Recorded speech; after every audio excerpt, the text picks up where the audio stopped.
Oh, you know what I love? Sports. Love sports. Sports. When it comes to Texas A&M. Where are you getting this information? Let me tell you. Welcome to TexAgs.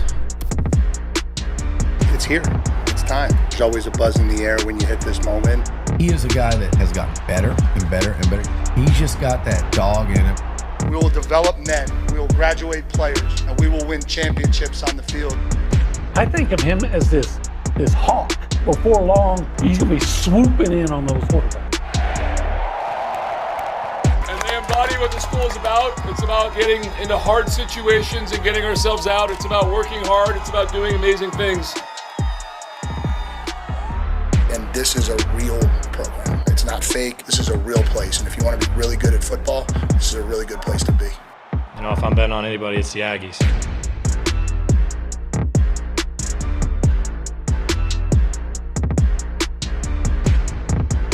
Well, what's the story, Morning Glory?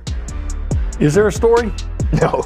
The story is this is the last Friday, I think, without like kind of news, like real news, like football news, like A&M football news. You hear they're betting on their own games in the WNBA? Pardon what? Did you see that? No. Angel Reese. Who misses the most shots? Yeah, really. Angel Reese and another player. I don't even. They got caught gambling? No, listen. This is real? This is real. Oh, gosh. Listen. Google this. They made a video of themselves talking about how they bet on their own game, and the WNBA website actually put it out. Like, hey, look. And then they were like, wait, that's illegal? And then the WNBA came out. Is the WNBA the biggest trash league and the biggest farce in sports ever? I think so. Yeah, not because it's Dryer, everybody, not because it's females, okay? Because I like watching women's soccer, okay? But there's some issues in the WNBA for sure. I mean, when you make a compilation video of their All-Star game of shots that people missed, but some of them are like some are fantastic to watch. I just don't care for it. Like they have one star, and that star gets consistently cheap shotted, and they don't make the calls, and it's just they never make money. The league itself has never made money, and the players are always saying, well, we need to get paid what we're worth. You're not worth anything. Your league makes no money. You should be paying them to let you play.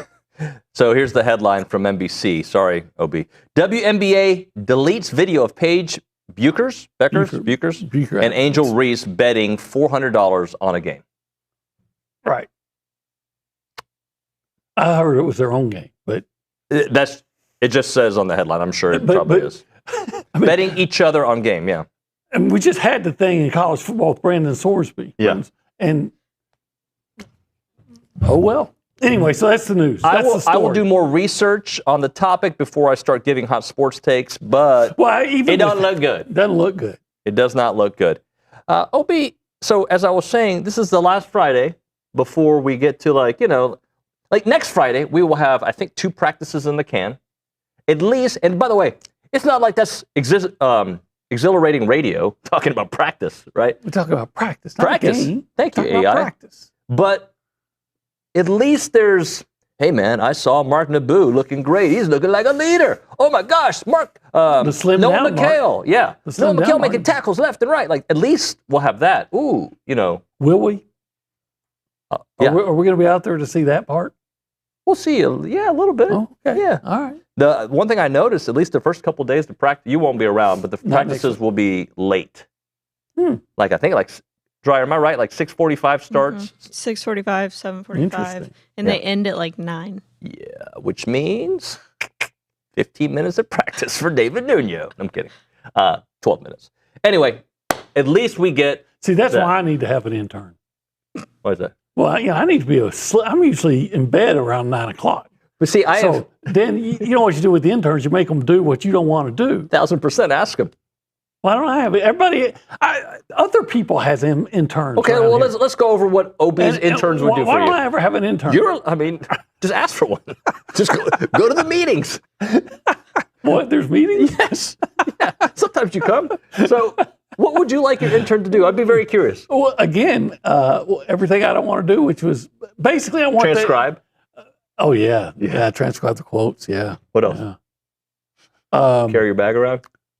Yeah, if I have him during the season, that intern can do the players to watch and the key matchups because I took on those because Billy didn't want to do it. So you passed it on. Billy was tired of doing it. Hey, Olin, you need to start doing it. Yeah, all the things I don't want to do.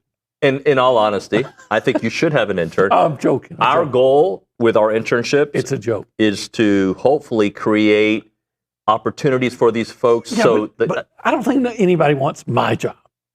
That's columnist and talk on the air. Yeah, that's a great job. The writing part. Oh, it's you don't see many out there that still want to write. But I do think people like to consume Everybody writing. wants to be on radio or TV and give it a hot take. Yeah. I don't see a lot of people out there anymore that want to pursue the journalism as a career. Maybe not print journalism. But I do believe there is an appetite to read more than there is sometimes video. Sometimes people are in the office. I don't want to hear what Nuno had to say. I'm going to just look at some transcriptions. Yeah, I'll say this. When I see a video that's more than like 15 minutes, I'm out. See, I think it depends on, like, here I go with brand again, the brand. I'll watch a Joe Rogan show. Okay? I will watch Andrew Huberman. I'll watch Billy Lucci long-form interviews. There are certain things that Josh Pate I'll watch. But I'm not watching some of the other folks. Like, I'll take a little minute 30 clip on Twitter and call it a day. Oh, by the way, let me say this real quick. By the way, we consume all of our stuff. What a great boss. I'm not brown-nosing here. I'm just calling it. Billy is because he says, yeah, Olin, I know football practice is starting next week. And I said, is it possible I could take a week off? I get it. It's bad. It's like a preacher saying, I don't want to work on Sunday. Can I take Sunday off? That's the time that we're. Yeah. And he said, because I want to help my son move to Phoenix. And he says, yeah, go ahead. We'll make it happen. That's the big reason I'm at TexAgs. Yeah. That's why I came, because of the family atmosphere. All right, enough about that, about life-work balance. And WNBA. Well, we have a whole hour of that at 10 o'clock. You should join us for the fan show. I'll miss it. Matt Browning has requested that we talk about it. The fan show's on Friday now? Because Billy came yesterday. Oh. We did the old switcheroo. The switcheroo. So one of your favorite topics that I know of is uniform talk on TexAgs. Oh, Operation Blackout against Tennessee. Okay, Tennessee. All right. You don't care. You know what's one of the hardest teams to cover is a Tennessee as an away team. You know why? Why? You just wait till you're trying to pick out those orange creamsicle numbers on a white jersey. Who did that? Who did it? It's almost impossible. Then you have to constantly consult the TV or have the what was that telescope that could see like Jupiter? You got orange creamsicle numbers on a white jersey just does not stand out. At the very least, Tennessee, couldn't you put a black outline around the numbers? OB, since you won't be here next week, okay, 3 things that you want to be told about instead of 3 things you want to see, 3 things you want to read about. See about A&M football, brought to you by the Brazos Running Company. From running shoes to Aggie pajamas, this Aggie family's got you covered. Visit the Brazos Running Company at Century Square. Shop Mason Hay at masonhay.com. All right, we're running our mouths on this. So, 3 things you would like to see/read about. I want to hear that Damian Sanford, this is this miraculous recovery. He's a quick healer. Day one? He's going to be ready. He's going to be ready to play the season opener. Okay. I want to hear that. Okay. Am I going to? Probably not. Okay. That offensive line, we've already figured out that's actually going to be a strength of the team. Those guys have already come together. When Cushing gets them out there, Elko's telling us, he's saying, you know what, they're together. It's going to be a strength of the team. And finally, I want to hear we figured it out. We figured out all the problems with the misfits. That's not going to be an issue ever again. Yeah, I don't think you'll go 3 for 3. That's what we're going to see in week 1. But, probably 0 for 3. Yeah, but I hope you're right. It would be great. What do you want to see? What do I want to see? All right. Or learn? I think seeing something from Damian Sanford, I don't know what that something is, would be great. Like, we're talking about want. Obviously, he's going to be ready earlier than everybody expected. How early that is, we don't know, but maybe something from him. I would like to see a couple deep throws from Marcel where I'm like, man, that looks pretty. The timing is good. And let's choose something on the defensive side. I want to see that defensive line cause some issues, which is a bad thing because then the offense, I want both. I want it to be like 2 plays for you, 2 plays for me. Yeah, we're getting back to my whole thing about spring games. I don't know what I'm seeing. What to read into it, right? Yeah, because that means, is that receiver really good and elusive, or does that mean my DB just can't cover? So you are aware, I know, because you're a smart man and you've followed Mike Elko's career. He's entering year 5 as a head coach. Yeah. Okay. To Duke. This will be his 3rd year. 3rd year. So I thought, let's talk about what coaches have done over their first 5 years. And we can go like historic and we can go recent, okay? Okay. So obviously, if we're talking recent, Kirby Smart has got to be... Yeah, I think he was 8-5 in his first year, and then like 10 wins after, right? Nothing but 11 wins, or 10 or 11 wins after. Yeah. So he is, and I don't think, did he win his championship by his 5th year? Yeah. Was it his 5th year? Yeah. Okay. Because it was 2021 his first one, right? Is it 6 year? I'm being corrected. Okay. 6. So it's 6 years. That's 6 years. Okay. But he was on his way. Yeah. Okay. I'm gonna give you a couple other ones. Familiar with Jimbo Fisher? I am. His first 5 years were pretty good. Okay, he did pretty good in his first 5 years. Let's see. In 2010, he went 10-4. 2011, 9-4. 2012, 12-2. 2013, you may remember that year he won a national championship. And then 2014, 13-1. So he had a great first 5 years. At Florida State? Yeah. And again, sometimes when you follow a legend, it could be really good for you. They left the keys to a brand new Porsche, right? And you've got it. And that's what I think Jimbo walked into. I think Ryan Day walked into that. There are certain coaches that walked into maybe Jimbo didn't walk into such a great situation, but Florida State wasn't that far removed. Were they from some heyday? Oh, no, wasn't that far. They had slipped under Bobby Bowden, and part of it was because everyone knew that Bobby Bowden was getting close to retirement, even though he never retired. I think he was pushed out. But opponents, rivals, were using that as negative recruiting, and it was affecting them. If you want to talk about guys that got off to a good 5 years, you'll go look at guys like Bob Stoops. Bob Stoops, yeah. Of course, Saban, of course. Urban Meyer. Lincoln Riley, you could put in the mix because of what was left behind. Yeah. That's why you can't make all these comparisons, right? Yeah. Lincoln Riley was given the keys to the Ferrari. You've got Chris Peterson at Boise State, had an excellent 5-year run, 61-5. Now, you know what? Mac Brown, if I'm not mistaken, won 1 game each of his first 2 seasons at North Carolina. I know 1 year he went like 1-11, maybe twice, and they were trying to talk about firing him. And the next thing you know, they were consistently winning 10 games, and Texas hired him. You know who's been really good in his first 5 years? Dan Lanning, 48-8, approaching year 5 in the near, but 48-8. 48. Couple playoff berths.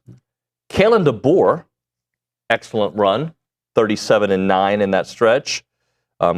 Entering his 5th season at the FBS level. And then we got Coach Elko, and we know what he's done. And I think you also have to look at what was done before you get there, right? So if you take over a team that was usually a 10-2 type of team, I think the transition's a little easier. I think Coach Elko inherited some really good players for sure, brought in his culture, but he took over a team that went 12-12 2 years before he got there. 7-5 and 5-7, right? That's not good. That's why Jimbo got fired. Right. And since then, knocking on the door of the SEC championship game the last week of the first season and the second season, and also an 11-1 regular season in year 2. What do you think we'll be saying in 3 years about the first 5 years of that guy at Indiana? We're going to talk about him a little bit. There's a part of me that likes his cockiness. There's a part of me that gets annoyed by it. I don't mind someone being cocky when they back it up. Mm-hmm. Kind of like you, Dave. I don't back it up. When you're backing it up, with your gym stuff, and you talk about, and I'm in the gym all the time. We're going to do this. Yeah, but that sounds like a poser. People who say it are posers. So I'm part of the poser community. Well, Again, you compare if you me mean to poser, the AM radio if community. you mean poser in that, you're going to do the javelin pose. Yeah. Yeah. I didn't know that was the name. I think it's one of, I was a yoga, I did some yoga once. Yeah. Once. One time. They said, do the javelin pose. I said, what's that? They said, what are we going to be saying about him? I don't know. What are we going to be saying about Mike Elko after his 5th year at A&M? yeah, I think pretty much, people are going to be saying A&M They got the right guy. finally found their guy. Yeah. Finally found their guy. I think they're already saying it. They are saying it, And but they're I just think going to be saying it louder and more often. yeah, I agree with that. Any other coaches that come to mind, OB? That had great first 5. Urban Meyer, Bowling Green, Yeah, and Utah and Florida. Yeah, I mentioned him earlier. Yep. Let me see. Somebody, Heupel at Tennessee. I don't know if he's been there 5 years, but he's done an excellent job. nice job for what he. I think took he has over. been there 5 years.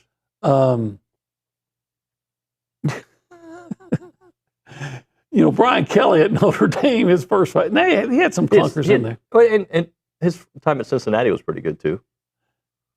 Yeah. How about Harbaugh at Stanford to start, made them relevant, super relevant. The biggest, he was doing really well at Michigan. Yeah. There was the block punt thing, against Michigan State. But for the most part, he was under fire because he couldn't beat Ohio State. When he at San Diego? No, he wasn't at San Diego He State. was. He was at San Diego State also before? No, not San Diego State. Like University of San Diego or something like that. Okay. This is TexAgs Live, by the way. We are presented by who? David Gardner's Jewelers. Thank you very much. We're in the Rollo Insurance what? Studio. Yeah, that was a different Jason Jackson, Keith, Morgan, and everybody else. Yeah, Keith, you too, buddy. And this hour, we call it the Go Hour. By the Warehouse, CC Creations. Sorry, I'm pulling some different ones on you. And if you want to be a part of the conversation, you can do it multiple ways. One way is to call us on the what? Buppy's Catering and Bartending Hotline. 979-693-1150. Or you can text that same number. We changed the name magically. It becomes the what? The Catalyst Pure Performance Energy Text Line. That's PPE. Let's go around the room. Let's go left to right. We go behind the glass, through the television. Nick Savage, who I'm going to tell you, man, that guy is a ball of sunshine. We both walked into work today, smiled, said, let's go to work. The most appropriately named person I know. He's a savage. Hey, Nick. Howdy, y'all. that That was savagery. very kind of an intro there. But yeah, David, it's our favorite time of the year, right? Lots to talk about, lots to get into. I don't have much for you, but as you know, OB, I'm a big fan of alternate uniforms, the blackout, stuff like that. So I think they're using it on an appropriate game. Let's hope it's not like a South Carolina situation a few years ago. Remember when they rolled out those helmets that were supposed to reflect off the light, and it's a Kyler Murray game. So this is like way back, and the game got moved to 11 a.m. So it was like that, just totally pointless. But they'll probably get a night game. But yeah, looking forward to it. That's always one of the best environments of the season, and it's quickly turning into one of the best, I guess, themed games in college football. Yeah, I think I've become the villain for my take on those special jersey nights. They don't wear it for you. They don't. I don't want someone. Look. Okay. Look. I can allow it because especially. Not allow. I can take it. I can accept it. Especially because they've been pretty successful when they go to the black jerseys. But I don't know.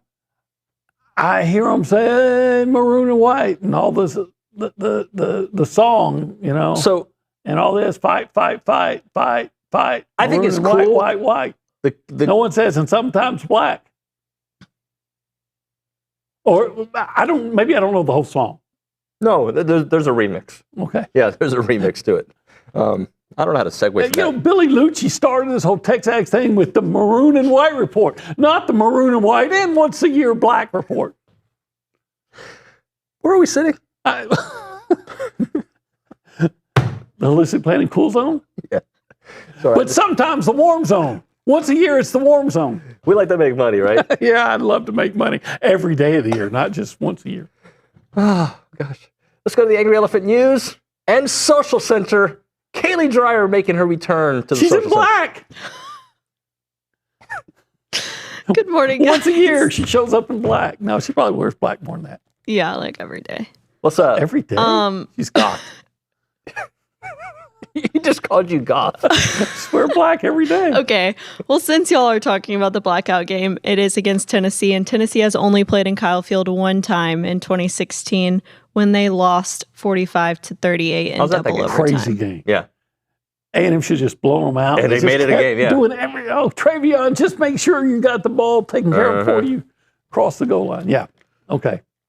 And then in other news, the Madden 27 video game is coming out, and their ratings just came out. Myles Garrett is one of the 6 NFL players listed in the 99 club, which means he has a 99 overall rating. He is the highest rated edge rusher, with Micah Parsons right behind him at 98. Not surprised. You miss Micah, don't you? I wish he was. Did you watch the Cowboys at all? Last year, I'm like, what is this thing they call a pass rush? I have not seen it. Dryer, let's do one more. And then going over to the MLB last night, it was announced that the Minnesota Twins are receiving former Texas A&M left-handed pitcher AJ Minter from the New York Mets. Great stuff. Thank you very much. I saw Richard tweeting about that. We got to get him ready. Got to get AJ Minter ready in the pen. All right. Let's talk 1775. Is that today? Yeah, I'm going today. Yeah. I am. It's Friday, so it's open. 11 to sold out. Until they're closed. Yeah, until they're sold out. And so, again, we leave tomorrow for Phoenix. My son's last day in Texas. Maybe not ever, but for a long time. And he says, hey, I got to get some Texas barbecue. And I said, well, you know what? I can get you to the best Texas barbecue there is. Just write down. Well, what is the name of that road that goes in front of the airport? I don't know roads or songs anymore. I don't know. It's University. It turns into something else. Anyway. 21, 75, 84, 22. Anyway, you head that you head down that way like you're going past the airport, like you're going to Snook, but you only go a couple miles over to the left, and there's 1775. So I said, Quinn, what are you going to have? We were talking about it. You were strategizing last night, and Irma says, well, I'm going to, because she's going to be there if she can get away from work. She says, I'm going to have that brisket sandwich. I said, I don't blame you. That succulent. You're getting it too, though, right? I don't know. I might have to do something different, Quinn says he wants the turkey. Of course. He says, I'm going to have the turkey. So I may have to go pork ribs or even the jalapeno cheese sausage, but I'll be ordering queso mac and cheese. Everybody gets their own? Everybody gets some queso mac and cheese. I think the proper... I think Mike's going to try to meet us. Is that right? Yeah. I think the proper play there is everybody gets one, and then you get an extra one, just in case people haven't had enough. You just... little... Yeah, that's a proper play if you're not buying. No. But I'm buying. So everybody gets one. Everybody gets one. And everybody's going to get full when they go to 1775. The website, 1775txbbq.com, 979-492-6241. It is 1775. It's good.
a lot of hostility, I feel like, in the TexAgs offices. Like, there's just bickering going on. There's like, have you noticed it?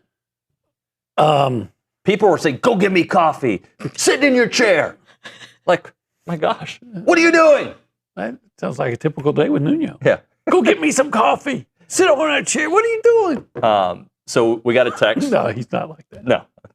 We got a text earlier. It's Paige Beckers, and I should have known that. She's very famous and very good. What I was going to say is, while I have some issues, actually, I don't know. Like, I don't want to get into the political part of the WNBA. But when I worked in the WNBA, when I say I worked in it, I worked for the Rockets, and back when I worked for them, they had the Comets. Yeah. Okay. The Comets were like the Bulls dynasty. Yeah. Super Coop, Cynthia Cooper, Kim Perrott, Tina Thompson. They were legends, believe it or not, in Houston, because we didn't win a lot of championships back then. They're probably bringing in crowds of 2 and 3, 4, 500. They would fill up the lower bowl. They would fill up the lower bowl. Okay, maybe I'd fill it up. But there was a lot of people in the lower bowl. Van Chancellor, that guy was the best. I wonder how much a season ticket goes. I don't know, but I really enjoyed watching them. And when I got to watch them, you were watching, like, Cynthia Cooper at that time was ridiculous. I appreciate women's basketball. I'm not anti-women's sports, like the like the A&M volleyball team. Yeah. You know, and I like to go out and watch softball, but I do think if you really pay attention, that's just a horrifically run league. And then I agree with. They're always mad at men, and I'm like, it's the guys that is making your league exist. Well, the commissioner was supposed to do an interview she's with incompetent. She was supposed to go on Dan Patrick, and then like canceled right before. Right. And not that canceling's ever, but it was during that whole controversy when Caitlin Clark was getting fouled or whatever. Remember that whole thing? Mm-hmm. So anyway, I'm not against it. It doesn't catch my attention. I like women's basketball in college way more than I like the WNBA. I like watching women's college basketball. I like the idea. I like the idea of the WNBA. I want more people making money, doing what they love to do, right? But I don't like when you say, well, I should be paid this much just because I play this game. Who was it? Like Griner was saying she could beat DeMarcus Cousins. I'm like, I would take every penny I own and bet that. And I think Gino Auriemma said he would too. I mean, I like Gino Auriemma just don't as a coach. say stupid crap, right? Yeah. Why can't? And then when the whole thing where they attacked the 2 young girls at the yelling at them because they were supporting the Cunningham because she's like for the only biological women in women's sports, and so I guess I was reading about it. The Storm, one of the owners, attacked them verbally and all this. It's just a joke. Yeah. What was I going to say? Oh, that'll make me. I'm not going to throw which daughter under the bus, but I got 2. Okay, you can probably figure it out. One, they're witches. No, I got 2 daughters. You got a daughter that's a witch? No, I got 2 daughters. You're not going to throw a witch daughter under the bus? No. We'll play it. Okay. All right. One of them doesn't want to watch women's soccer. Okay. Like, she just doesn't get into it. She's like, I'd rather watch the men. I love watching the U.S. women's national team. I do. I actually do enjoy watching it. Why are you looking at me like that? No, I don't have. I refused to watch the women's national team, years ago because they had the purple-headed lady that hates America. So I'm not going to root for her. Do you ever see Bill Burr, the comedian Bill Burr? He's hilarious. Yeah. His take on the WNBA and women's sports. Yeah, it's pretty hilarious. You should make a point to see that one. Well, let's do this. We're past the break, so when we come back, why don't we do 25 and 25? Let's do it. And I'll give you number 21. Number 21. And here's my hint. He's an offensive lineman. It's a pretty good hint. Pretty good offensive line. All right. We hope it's a pretty good offensive line. And let's talk Rollo Insurance now. When insurance matters most, who's going to answer your call? That's the Rollo Insurance Group. They are right here in College Station, their headquarters on Highway 6. You hear us talk about Jason Jackson, Keith Morgan, and all the team there because, well, hello, they're part of the community. They're all over the place. You'll see them at games. They were at PKO the other day. They're great. And what makes them so great is that they're so local. But no matter where you are, there's a Rollo Insurance Rollo Insurance branch everywhere. They're all over Texas, 60 offices, Houston, Dallas, you name it, all over the place. But they're now expanding across the nation because they do it the right way. That's the Rollo difference. Call them up, 888-44-ROLLO. That number again, 888-44-ROLLO or go to rolloinsurance.com/TexAgs. That number again, rolloinsurance.com/TexAgs.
What's up, Ags? Marcel Reed here, and you're listening to the Go Hour with Nuno and OB on TexAgs Live.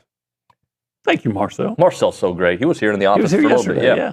In fact, I asked him because we're talking about the Marco Jones hitting the winning the home run derby. Yeah. And I said, well, what if Bucky McMillan said, hey, let's do something with the football players. Let's have a dunk contest or a 3-point shooting. And Marcel said I'd win them both. He said he'd win them both. He said the only one that might challenge him for the dunk would be Bravion Rogers. Okay. So I heard he can hoop. Well, I saw him pictures, video of him playing basketball. Yeah. Apparently, he was a star player on his basketball team. And his dad said he thought he might go basketball. But glad he went football. Glad he's here. But I wonder which of those linemen or receivers, like Horton. I bet you Horton could throw down a dunk. Oh, Horton for sure can throw it down. Yeah. You know who could play back in the day? Well, I'm sure he can still play. Deuce Fothery. Yeah. He played high school at a very high level. Yeah, 6'8", or 6'7" or 6'8". And can move like a guard, buddy. Yeah. 25 and 25, presented by Paragon. I bet this guy could dunk. Yes, he can. Paragon Financial Advisors and Aggie. Oh, you're talking about Stephen McGee? No, I'm talking about this kid, number 21 on your list, number 1 in your heart. Fee-only fiduciary firm serving families, business owners nationwide. Visit paragon-adv.com. Number 21 is Tyree Adams. Let's go. Big dude, good feet. Okay, he transferred, of course, we all know, over here from LSU. You know, he didn't play against the Aggies, and I remember before the game, called up my contact, the great Scott Rabelais, the sports editor over. Well, he's not sports editor. Anyway, the sports long guy. time, the longtime LSU reporter from the Baton Rouge Advocate, because I do that a lot of times before a game. Hey, help me out. Yeah. And he says, well, their best offensive lineman isn't going to be playing in this game. And I said, he's a little bit banged up. I said, well, who's that? Tyree Adams. So best offensive lineman. There you go. That came from the Baton Rouge guy. Yeah. So when I heard that he was, maybe coming here, I said, well, okay. That's what I didn't get to see him play. Sure. But I know a guy that saw him play all the time said he was LSU's best offensive lineman last year. So what if, as we're talking about Tyree Adams, what if? And that was his first year as a starter because he was replacing Will Campbell, the fourth player taken in the previous draft. But what if the offensive line is a strength? Because if they're good, what if it's a strength? 10-2 to start. Yeah. 10-2 or better. And he might be one of the biggest, if not the biggest reasons that they are, because if he starts at left tackle, he's got a huge role. Well, heck yeah, he is. He's got a huge body too. What is he? 6'7". I forgot the new number. Yeah. Just a big dude who's, he was a 4-star recruit coming out of high school in New Orleans, and I think I saw that he was like at that time the number 22, maybe even higher than that, rated offensive line prospect in the whole country. And I think was probably well underrated. Look, again, I never got to see him play. Maybe I didn't realize it because I was watching him play Clemson early, but I'm not paying attention to him. But I would have been paying attention to him against A&M because he would have been, probably head up on Cassius Howell. Yep. And that freshman they put in his place to face, who's now at Ole Miss, he was just overmatched. Yeah. So, that was great. But so that was a great thing for A&M. I'm sure A&M would have won the same way, but it would have been a more difficult night for Cassius had that been Tyree Adams across from him. So here's the question. LSU struggled to run the ball last year. Potentially 2 LSU starters on A&M's offensive line if Cohen Eccles is another one, and he's going to be competing for a spot as Tyree Adams is. They weren't able to run the ball. Can Adam Cushing unlock it? Is it a scheme thing with the whole group, not just those 2 guys I'm talking about, but because I think if you look at the end of last season for A&M with a very good offensive line, there was a lack of a running game, or at least to the level that we had gotten used to earlier in the year. Well, all I can say is I was also told that the offensive line coach, his name was Brad Davis, was not great, popular at kind of like think the way Aggies felt about Steve Adazio, right? That's how LSU, and he wasn't retained. So and he may be a heck of an offensive line coach, just wasn't happening there. Yep. But by the way, I think if you have one weak link in an offensive line, it can mess up the whole line, right? So I'm got a complete open mind about Tyree Adams and Cohen Eccles, and quite frankly, all of Formby and Ball as well. You know, the guys that. So I've got an open mind, but I know this. You can say what you want about LSU, and you can say what you want about Brian Kelly. They don't recruit bad players. Yeah. All right. Now maybe they had problems developing them, but I'm sure Tyree Adams has all the tools, or Elko wouldn't have brought him in. And I'm sure Cushing will get the most out of him. Now that said, also let me say this: at our kickoff, I have some friends, and there's a player at almost all the tables. Yep. And Tyree was at their table, and they just gushed about He's a great personality. Great young man he was, and polite and funny and all those things. So really look forward to seeing Tyree Adams playing for us. So the Aggies, I should say. So far through 25 and 25, if you can see there, OB, we've got number 25, Lamont Rogers, number 24, Jordan Shaw, cornerback 23, Ricky Gibson, Noah McHale at 22, and 21, Tyree Adams. So you've got 2 offensive linemen, you've got 2 in the secondary, and a linebacker so far. You can read that multiple ways, but the couple of linemen we have, there's no guarantee either one is a starter. You would think one of them is going to be a starter. It's true. But both of them are going to play a lot. I would think. I'm betting on Tyree Adams as a starter. Personally, I don't remember how I voted, but I would on the top 25, but I'm pretty sure I would have had Tyree as my second highest rated offensive lineman. Yep. Behind Naboo. Yep. And I put Naboo, I've seen him play for A&M. I've seen him play well. Okay, I know you're going to lunch today at 1775. 1775. But when's the last time you had a really good burger? Oh, it's probably about 3 weeks ago. I remember going to the place over by the movie theater. Oh, what's it called? Bubba's 33. That's it. I got to ask Jess there at Bubba's why it's 33. I don't know why the number 33. I'm sure there's a good reason for it. But they got more than 33 things on their menu, and burgers. Well, it seems like they got more than 33 things on the burger. Yeah, it's fantastic. That's a big burger. It's a big old burger. The wings are fantastic.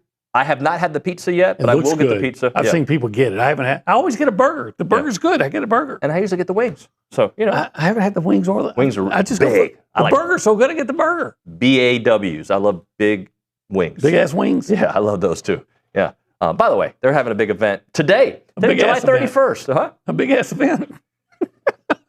Let's talk about that big ass event. Burgers for the. Oh, let me class it up. Burgers for the Brave parking lot party.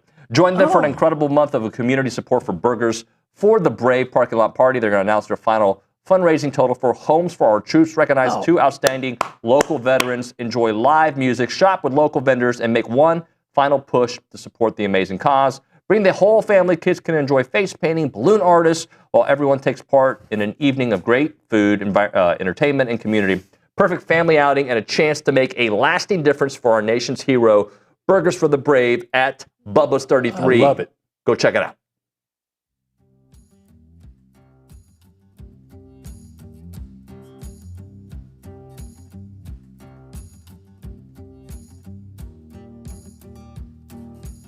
Hey everybody, David Nuno here, TexAgs Live, here with Sheldon and Danny Shelley of Aggieland Hydration. Sheldon, I want to start off with you. What is Aggieland Hydration and who do you serve? So we're a mobile IV company. We serve the Bryan College Station area, and we are licensed under our medical director to work anywhere in the state of Texas, but given the name, we're focused on the Bryan College Station area. Danny, how do appointments work? So when a client calls in, they can call into our main line, or we have an online booking process. We get a quick little bit of information, name, date of birth, the address of where we're going to go, kind of what's going on. We give that information over to our nurse, and usually they can arrive within 30 minutes to an hour. Danny, who's this geared towards? Is it more for like sick people, athletes, people who've been partying? Who is this for? All the above. Okay. And it just really depends on what you're getting after. Sheldon travels a lot, so I give him an IV once a week. Some people get it just as needed, like when they're sick or if they've been working, in the yard all weekend, if they just had a big workout, stuff like that. And all right, Sheldon, help me out. Why do I not just drink a bunch of water or juice? Like, why go the IV route? Yeah, so drinking water orally, you don't absorb it all. So getting a liter of fluids into your bloodstream directly, you feel the results better. And it's equivalent to drinking about almost 2.5 gallons of water. All right, that's Aggieland Hydration. How do people check you out? They can go to our website at aggielandhydrationandinjectables.com. Or you can call them up at 979-217-1561. It is Aggieland Hydration.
We're back, final segment of the Go Hour, but OB said, because I'm going on vacay, I'm going extended. Sure. Can I extend my vacay? But no, David said, hey, can you hang around another segment? I'm like, let's do it. Well, whatever it takes, man. I'm a team player. Okay, well, if that's the case, why don't we Zoom your entire vacation? Let's go. I'm kidding. What are we banking on? Presented by Vera Bank, by the way. Still not much going on, right? No. So here's what I'm banking on. I'm banking on when hopefully a long time, Tommy Moffitt. Oh, okay. I'm banking on hopefully a long time from now, when he decides, you know what, the strength and conditioning gig, it's run its course. And again, I'm banking on him opening a weight loss clinic. Okay. Because I was seeing some of the, So I'm like, hey, Tommy, can you help me out? Can you help me out? I'm looking, what, Naboo lose like 30 pounds? You know? Yeah, we have a whole graphic of everybody. I asked somebody, how could I lose 10 pounds of ugly fat? And they said, cut off your head. OB. But anyway, did you see all the guys whose weights? One guy raised his weight. I do have it right here. Give me a name you want. Wilkin Formby. Okay, I'm gonna have to look for that. That's okay, well then you give me the names that you don't have to. Give me the name you want. Wilkin Formby showed up at 324. He is now 320. Trevon Ball showed up at 337. He's now 335. Mark Naboo was at 330 and he's now at 307. 23 pounds. I could cut off 2 heads. Damian Sanford, 228, was at 230. Okay, cool. Paxton Land, 225, now 214. Bravion Rogers, 188, 186. I'm reading bad ones. Some guys have actually increased their weight because they probably got stronger. You know what? I know you know this. Muscle weighs more than fat. Which is 6 pounds. Who? KK Johnson. 36 gained pounds. 36 pounds. Okay. Mario Craver gained some weight. Yeah, he did. He gained like 15 pounds of muscle. Muscle, bro. Keeping more durable for the... And keeping his speed. At Moffitt, man. I think Tommy Moffitt, I'm not going to say he was the best hire that Mike Elko made, but he's high on the list. Cushing's up there too. Yeah. By the way, I really think he doesn't know it, but I think Tommy and I should be really good friends. I just need him to coach me. Buddy. Hey, Olin, I'm going to coach you. First of all, quit eating so damn much. You know, there's Bizarro Superman. Yeah. Bizarro Moffitt. I got you, bro. I can help you lose. You want to lose 10? You can at least lose 2 on my plan. You know, maybe when I get back from vacation, because I don't know about you, I eat a little bit more liberally when I'm on vacation. I do too, but this is what... But liberally for Nuno is. I guess I'm going to have Brussels sprouts instead of broccoli, and they're going to say, "Well, Brussels, yeah, but I'm going to let them put bacon on it." But you went to lunch with me in Tampa, all right? Because I think is that the only time we ate together? No, we ate together a couple times in Tampa, right? We went to the Cuban place. Yeah, I got café cubano. I had appetizers. And I had un sandwich cubano. Your appetizer was a squid. It was fried. Okay, I'll give you that. I'll give you that. I don't eat squid. I didn't have any sweets on the trip. That's true. You're right. Right, but I'm not. I'd rather go deeper into the protein, even if it's fried, than to have sugar. When his kids have a birthday, they take a unbuttered yam and they put their candles in the yam. We did that once. It was for Annalisa's quinceañera, and that was it. That's the only time we've done the yam thing. Yeah. I am what I am. Anyway, should we actually talk football in the last 2 minutes of the segment? Football. Let's go to Kaylee Dreyer. But we were talking football about all the football players losing their weight. Okay. Well, no, let's go to Dreyer. Ricky Gibson. Okay, I'm picking ones that aren't like massive. Let's see, who else? You picked some. You have any for us? Aaron Gregory. There we go. He gained 14 pounds of muscle. 177 to 191. How much do you weigh, Dreyer? Probably about 100. Not as much as these guys. Okay, now I'll believe that. Brandon Davis Swain gained 17 pounds. Holy smokes. But I do have a quick note from the YouTube chat. Someone said, I'm actually bullish on the O-line. If you consider 8 of our O-linemen could start anywhere in the SEC, we could make 5 of them perform at a high level together. Hear, hear. Hear, hear. I hope. I heard it. My only concern is not about the talent. It's about the time it takes to be a cohesive unit. That's my only concern. I think we got the right coach. We got the right development plan. We got Tommy Moffitt. We got Coach Elko. I think we got talent, 4 and 5 stars all over the place, and people who were 3s are now 4s and 5s because of the development. Not worried about the talent. I'm just worried because I know I have too much respect for that position to just say it's going to work out because it's going to work out. Sometimes, there's something about cohesion. Yep. Let's see how fast it comes together. But I think it will come together. I just don't want it to take. How long did it take Texas's offensive line to come together last year? About mid-season. Okay. The beauty is this schedule isn't too crazy in the beginning, right? Isn't that too crazy the first 6-7 games? The second half is very crazy. But I'm not going to take anybody for granted, except No. I'll take Missouri State for granted. Oh, there's the schedule. Yeah. I mean, it ain't easy. I'm not saying that. I'm just saying, hopefully you have enough time before that gauntlet that is November to have figured it out. That's my point. Okay. All right. We'll do a little more. Okay. We'll go overtime with OB. Actually, we can't call it that. We'll call it extended OB. That'd be me. Pause. We'll be back. It's TexAgs Live.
song is this?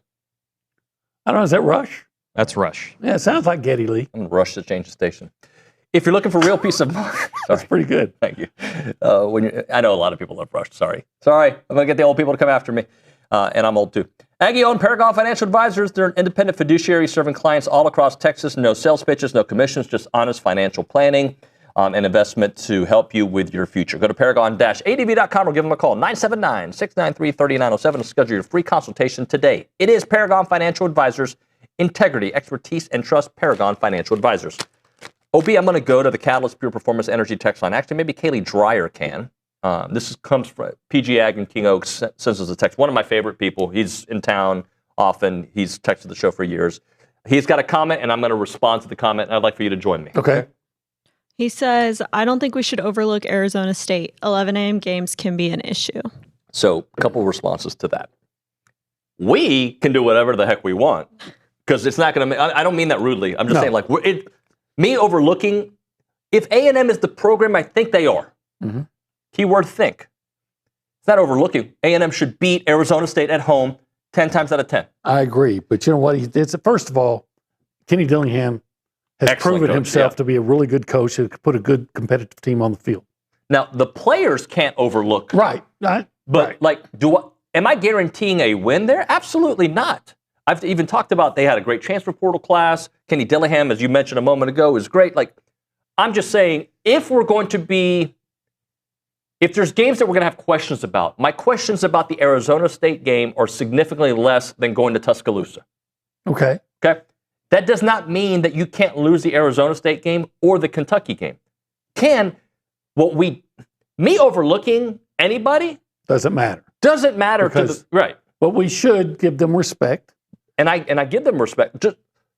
At this chair, we have seen too many games where A&M should run away with it, either lose or come close to losing. Yeah. And then also to his point, though, it's an 11 o'clock game. And I've always said, and I still believe this, early kickoff favors the visitor. But for them, Arizona, they're either... I think Phoenix might be mountain time. So it's only an hour. O'clock. Yeah. Might be. I could be wrong. I'm going to find out in about 2 days. There's certain parts of... Can you guys Google this? I think if you get out to Yuma, Arizona, which is almost on the California border, obviously that's Pacific time. I think when you get... I've done this. When you drive to Las Vegas and you're crossing over Hoover Dam from Kingman, I think. Not Kingman. Anyway, the time zone changes. I think there's certain parts, too, that aren't always mountain time. Sometimes they're mountain time. I think Dreyer has the answer. Okay. It's 7:03 right now. So it's 2 hours behind. Okay, so Phoenix is going to be fine. Good. So it'll be just like 9 waking o'clock up, baby. kickoff. Yeah, hey, I'll take any edge I can get. But again, I'm not overlooking them. I think A&M should win that game. I don't know if we're going to win. I'm going to predict this today to win. By the way, Arizona State, you should go back to your traditional old uniforms with the maroon and gold, and you had the little guy looked like on the deviled ham logo on their helmet, Sparky with the pitchfork, and it has a mustache. And now they just go to the pitchfork, and you're like, what is that? I didn't know you were such into uniforms. I'm a traditionalist. You like old school? I like old school. So old school, the SEC was the better conference, and I would like for you to hear from Kirk Cignetti, who I have a lot of respect for. He has made me a believer. Okay. I am almost going to back out completely from SEC versus Big Ten talk because it is a losing argument no matter what, because they deserve all the scoreboard in the world. But I know that they're really, as a conference, all of a sudden, they feel like the SEC recently. And what I mean by that is, forever I looked at it when I was not covering A&M as on a daily beat, okay? I looked at when you're in the SEC, it's the only conference in the world that everybody kind of wants the SEC to win. When A&M was in the Big 12, I wanted every team to lose, right? But when part of the SEC, I think, is yes, the SEC won another championship. Yes, Alabama. Yes, Georgia. I hate when they beat us, but yes. The Big Ten, I didn't think of them that way. But right now, they're pounding their chest. Look how good we are as a 16 team. And I'm going to get into what Danny Cannell said. But here's Kirk Cannell Cignetti. hates the SEC. But Yeah, he hates us. Not that I'm in the SEC. Here is Coach Kirk Cignetti. The Big Ten is the best league in football, and a lot of really good football teams. It's hard to win on the road. Very physical football teams, very well coached. It definitely prepares you for the playoffs. There's no doubt about it. The numbers speak for themselves. I mean, we don't run a hype machine up here in the Midwest.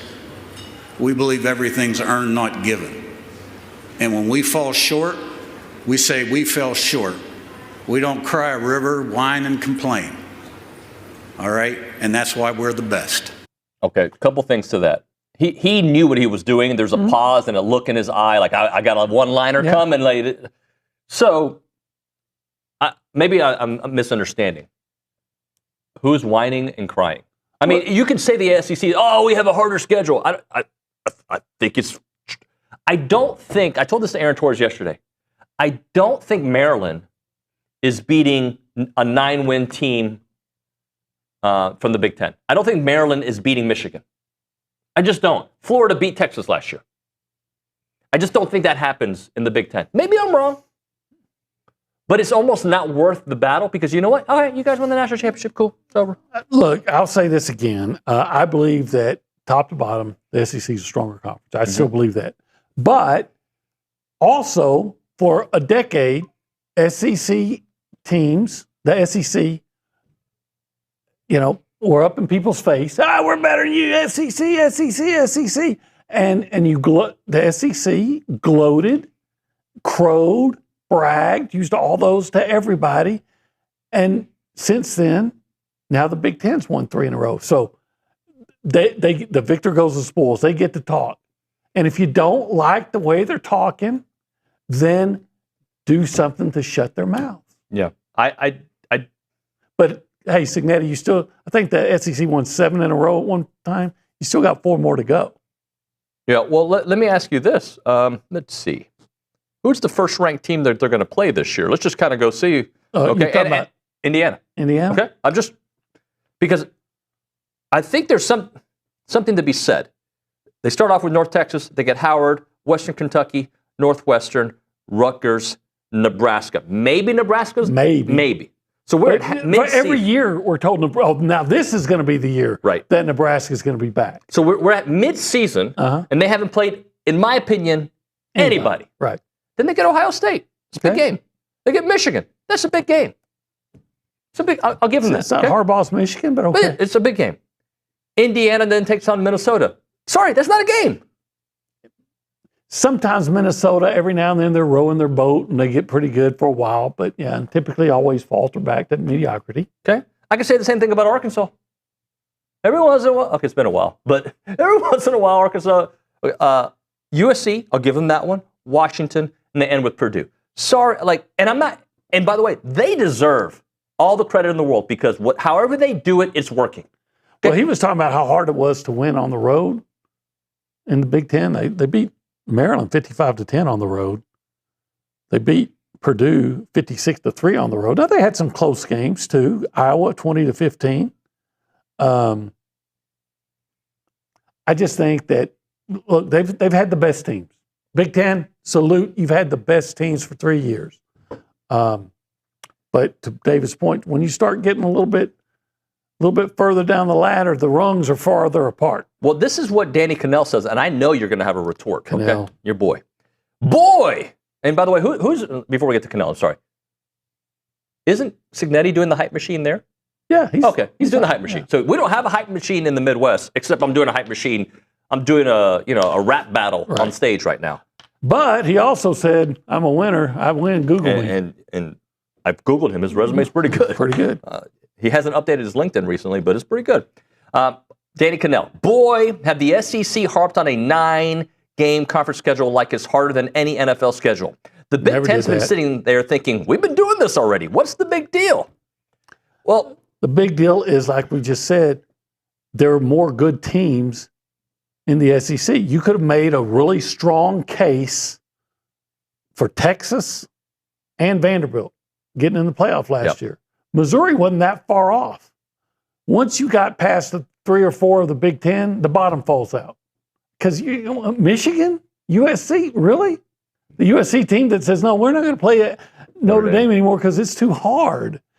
But Danny's always had an issue with the SEC because he's an ACC guy, and he probably works on social media. Florida probably beat the hell out of him,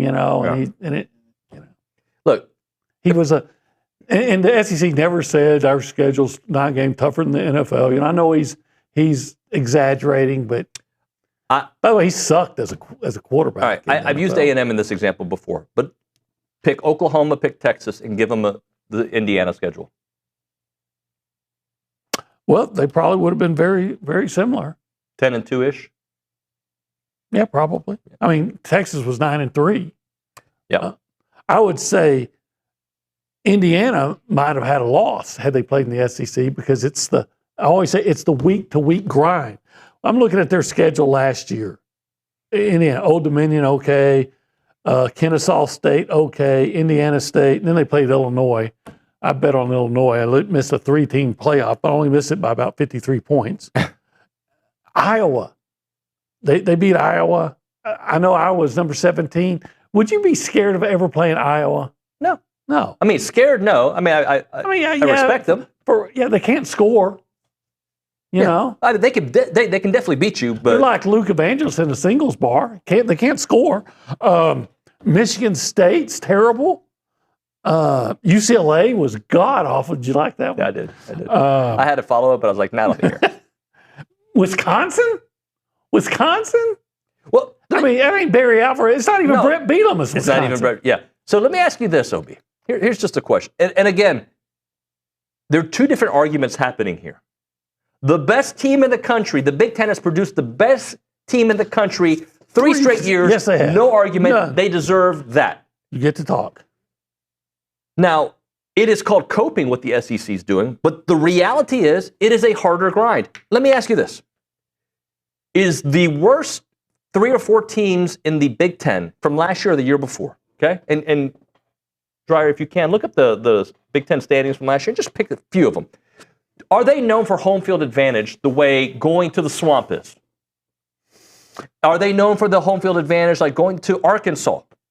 Like going to South Carolina? Yeah, no. Okay. I mean, who's afraid to go to Northwestern? I've never heard anybody mention that. I've covered a game at Purdue when they were good. You never really cared about Indiana until this year.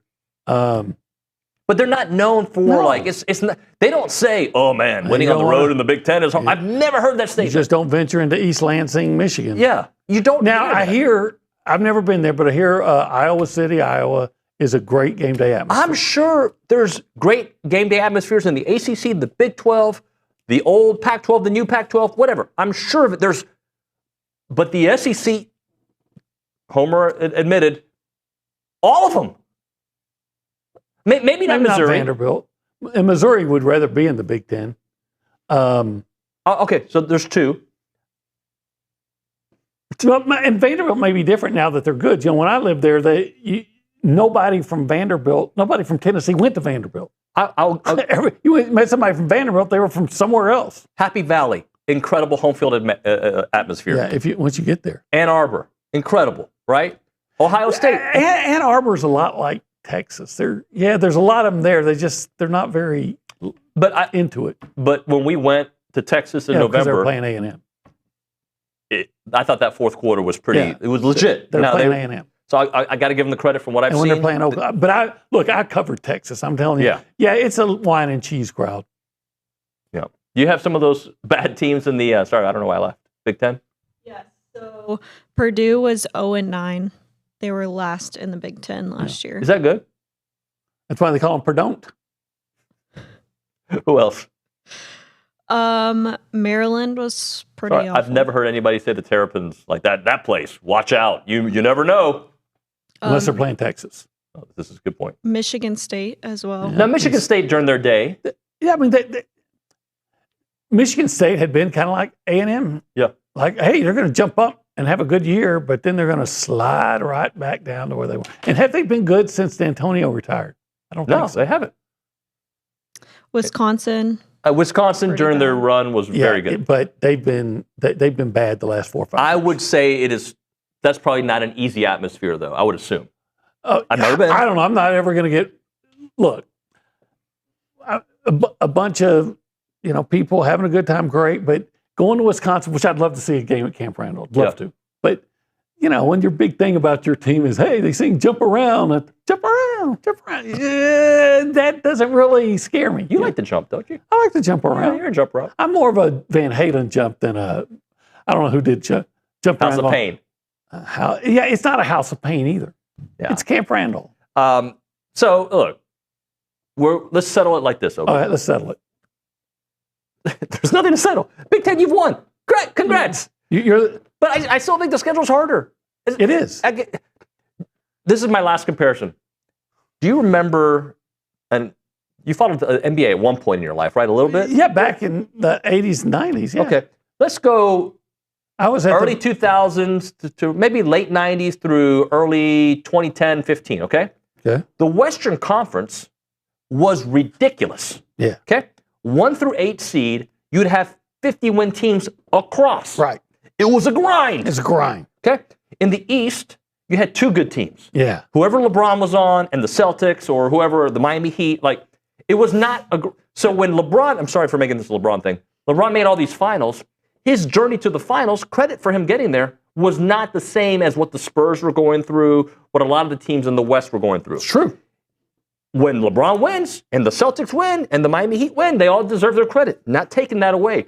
But the journey that the 7 seed or the 4 seed or the 2 seed in the West back then was significantly harder than the East. And sometimes the East won the whole thing. Just ask the Detroit Pistons when they beat the Lakers. I think when the Dallas Mavericks won their championship. Hardest run ever. But weren't they They were 6 seed, I think? 6 seed or something like that? Yeah. Maybe 7 seed. Maybe. 6. They played Portland in the first round. They played Los Angeles. Yeah. They play Oklahoma City with Harden, Durant, and Westbrook. And then they obviously played the Heatles. Slapped a knot on that head. Yeah, they did. Anyway, I hate the topic. Was that LeBron? Yeah, it was LeBron. Dirk beat him down. Dirk. Love Dirk. Wish he could still play. I bet he could. Especially by today's rules. In my all-time list of NBA players, obviously Charles Barkley's number 1. There's nobody close. Dirk is in my top 3, I think. He's my number 1 German player. Who would be your number 2? Sergeant Schultz from Hogan's Heroes. Good answer. OB, enjoy your vacation, buddy. I'm going to, thank you. Thanks, man. We'll hit a break. Recorded hour. You're going to hear some good stuff. I don't think you guys got to hear Jordan Rogers from SEC Media Days. You'll get that conversation. David Olano. Chatted with him yesterday. Huge addition. Yeah. And maybe my new best friend will tell you why at the break. That guy was awesome. Must like superheroes. He did. He liked superheroes. I'll tell you a couple things real quick. Okay. He did. We don't talk about it in the interview. Loves superhero movies. Loves Christopher Nolan movies. Okay. Loves Bad Bunny, or he listens to Bad Bunny. His parents are Colombian. And loves soccer. So there you go. Guy's great. Kicker of the year. Okay. Maybe he can go to Milliken Reserve and kick the ball. Just to practice a little bit. Milliken Reserve, farm-to-table community in College Station. They got homes, they got trails, they got farms. They've got wide open spaces with a mission to build a healthy community around nature. They have 2,600 acres of open space. They have 30 miles of trails, and they have beautiful homes there. It is a place that you can find an extensive network of trails throughout a wooded landscape that includes walking and equestrian paths, creeks, ponds, and gathering areas. When you go there, you can go hiking, you can go biking, canoeing, you can go kayaking, equestrian trails. They've got the evening yoga, the summer camps, the music festivals. And I mentioned the neighborhoods. The neighborhoods are great. The creek, 10-plus acre wooded estates. You got the hollow in a private and gated community, and the meadows responsive to their natural surroundings. If it sounds like a place for you, check out the website, millikenreserve.com. That is millikenreserve.com.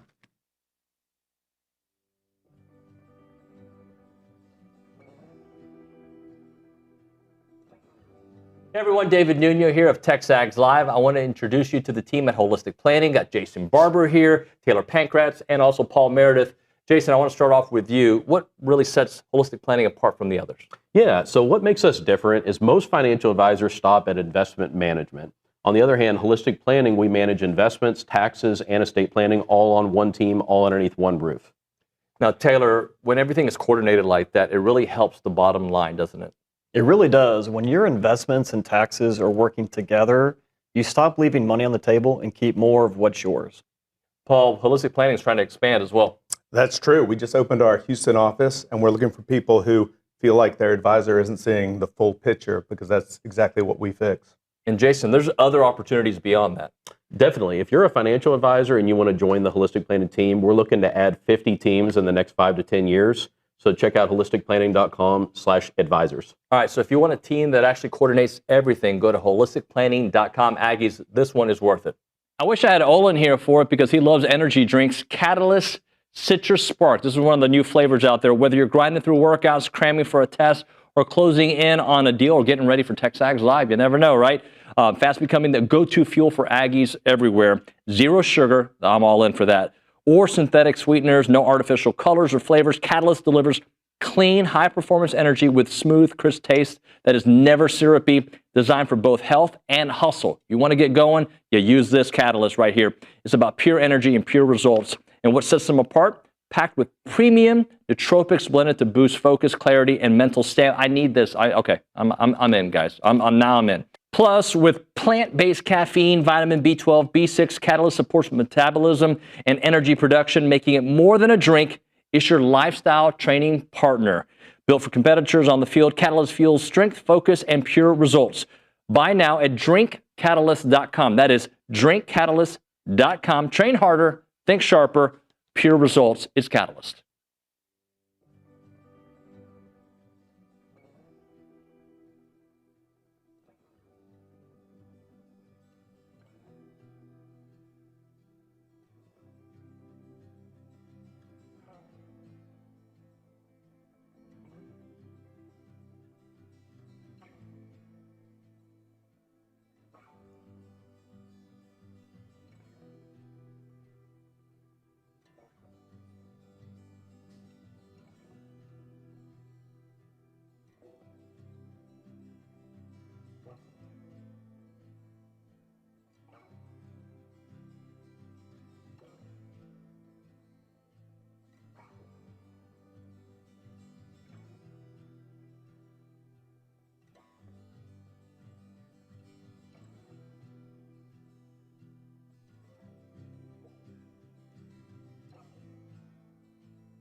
All right, we're back. TexAgs Live, presented by David Gardner's Jewelers, Rollo Insurance Studio. Before we get to some of these interviews, we're going to read a couple text messages on the Catalyst Pure Performance Energy text line. PG Ag in King Oaks, who asked the question about Arizona State or made the comment about not overlooking them.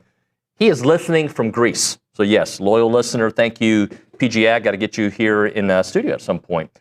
Also, Jim in Temple. Jim, what up, Jimmy? I don't know if you'd like to go by Jimmy. I doubt it. Hey, guys. In reference to Cignetti, their toughest road game turned out to be Penn State. It took a miraculous Houdini end zone catch for IU to win. The catch was better than Mendoza's throw. Jim, you're right, but guess what? They beat everybody down. You can, when you destroy teams the way they did, like Alabama, who, by the way, played in the SEC championship game, you destroy teams the way they did, they deserve it all. Like I am not going to argue with them. Their recipe works. I would switch places with them 100 times because of what they did last year. Anyway, let's One of the big questions from last year was special teams kicking. David Olano joined me in studio yesterday for a fun conversation on The Huddle. Check it out. Hey, friends, and welcome into The Huddle, brought to you by TexAgs and United. Our guest is David Olano. What's up, man? How we doing today? Great. So we're a few days away from fall camp. You ready? Yeah, no, I'm itching. I think when I got here in January, the one thing I look forward to the most was getting into fall camp again. The season started, so excited now that we're almost a couple days away, and excited for the group too. I'm sure you know this, but do you know how important you are? Like, look, special teams can make or break a season, man. Right, so, yeah. I mean, not to put too much pressure on you, but we're expecting big things. Are you excited about that part of it? Yeah, no, I am. I think, a reason I came here was to really step into that moment and kind of, play in these environments and these type of atmosphere where, being a kicker is important. In the South, where, every point matters, in the first quarter, in the fourth quarter, whatever it is. So yeah, no, I'm excited for it. I know there's a lot of talk about, the kicking position and all that, but I think I'm confident with the guys that we have that we're going to go out there and perform and do our job as the best that we can. Talk to me about the kicking room overall. I mean, there's a lot of guys that have a lot of potential. Yeah, no, I think this is probably the most talented group I think I've been around. From whoever's going to start to who's backing up. Tyler's obviously been here as a vet for a really long time, and me and him, I've known him for such a long time, and I've known he's always been elite. But since I got in here, it's really been like a huge step forward from what I've last seen him, and he's a master at his craft. He takes care of what he needs to do. So excited for him, and then Shea with his snaps, I think it's as accurate as I've ever seen, someone snap to me, and he's a dog, so he'll be good. But then, even, if a man goes down, we have enough guys to back up with Alex, with Asher, with Gray Evans, all those guys, Boomer. So I think we're in a good shape there. I'm sure you've answered this on this show before, but I don't know the answer. Why did you pick A&M beyond the pageantry of the South and the SEC? Yeah, no, I think it was the relationships I kind of built with Elko and Doherty. That was the previous staff that I was in contact with when they were in Duke, and I really did enjoy them. I thought they were some of the best people in the world aside from coaching. And when this opportunity obviously presented itself, and I could rekindle my relationship with Coach Doherty, I think it was kind of a no-brainer just because I respect the way he coaches special teams, and he really has a good eye for it and knows what he's talking about. And it's good to be a part of that room and have a coach like that can help you. You said one of the main things for you is spending time with the guys. So talk about that transition when you're the new guy. And by the way, in this new era of the portal, there's a lot of new guys and not just you. So you guys kind of create your own fraternity. But how did you integrate yourself into that locker room? Yeah, no, I'm coming in as basically a one-year guy. I have 1 year left, maybe two, but a 1 year guy coming 5 in. 5 and 5, right? You got 5 and 5, so we'll see. But no, coming in as a 1 year guy in January, I try to, be as close as I can with the team, especially considering, how late I came in and how much little time I got here, just to build, trust and confidence with those guys. But it's important, I think, to be around them, and especially for a position like us when we're kind of, an outside, kind of factor to some people's eyes. It's really, cool to be able to spend time with them, and then obviously they appreciate you. Well, you were telling me there's a big group that likes to play golf, and you're part of that group. Yeah, no, we call it the golf bug, and a lot of us caught it this summer. So we have a bunch of guys that are in a collective group chat, and one will book a tee time, he'll send it in the group chat, and then 4 will show up. So it's been a lot of fun to play golf with those guys and kind of step away from the facility and all. Well, I do want to follow that up with a couple questions. First off, who's the best golfer that you've played with here at A&M? Is it you? Here at A&M? No. I mean, I play well enough to enjoy it. If I probably were to say anyone that's pretty good, Carter Braw is pretty good. He hits it. Yeah. He hits it pretty good. Will Hargett is actually pretty good. I played with him decently. Paxton Land. We have a good group of dudes that can really swing the stick. So I would assume, and tell me if I'm wrong here, the mindset of a kicker and trying to nail a putt, it's got to be there's the same kind of, am I right? Is there some similarities there? Yeah, no, I mean, I think as a kicker and a golfer, it's really, you're in that moment and it's you by yourself. And, I have a saying, like, I've always used, like, your putter gets you paid, your driver gets you noticed. So, like, putter, short field goal, something like that. Like, that's really, like, if you go 45 and in and you can guarantee those, like a 5-foot putt, that's really what separates a lot of teams is when you're able to go out there confidently and make a field goal like that. And, like, obviously the long balls, when you get a chance to go from 50 plus, like, that's when sometimes they notice you and everything. So, there's a lot of, like, similarities with golfing and kicking, but I think mentally it's pretty much the same thing. Just you're orchestrating your own operation. Take me through kind of your life, your childhood, how you got into football. Where'd you grow up? Yeah, so I grew up. I was born and raised I was born in Miami, Florida, but I was raised in Boston, Massachusetts. We moved there in kindergarten, and my whole life I'd played soccer. Really wasn't any family member that didn't play soccer. Yeah. So that was kind of instilled into me since the day I was born, and I thought that's what I was going to do.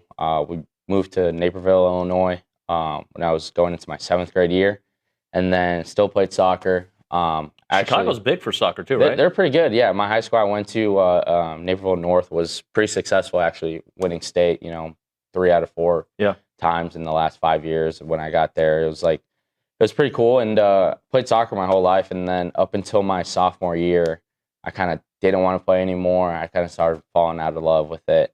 It was shocking news to my parents, obviously, with both of them being Latinos. And they're Colombian, right? Yeah, Colombian. So, but no, they were, like, phenomenal. They were just so supportive of me. We kind of just put all the chips in one basket and kind of, sacrifice vacations, all that stuff, so I can go to kicking camps, because I jumped on the boat late, and I quickly find out that could be something I could do in college. Yeah. So I thought that was a pretty cool idea.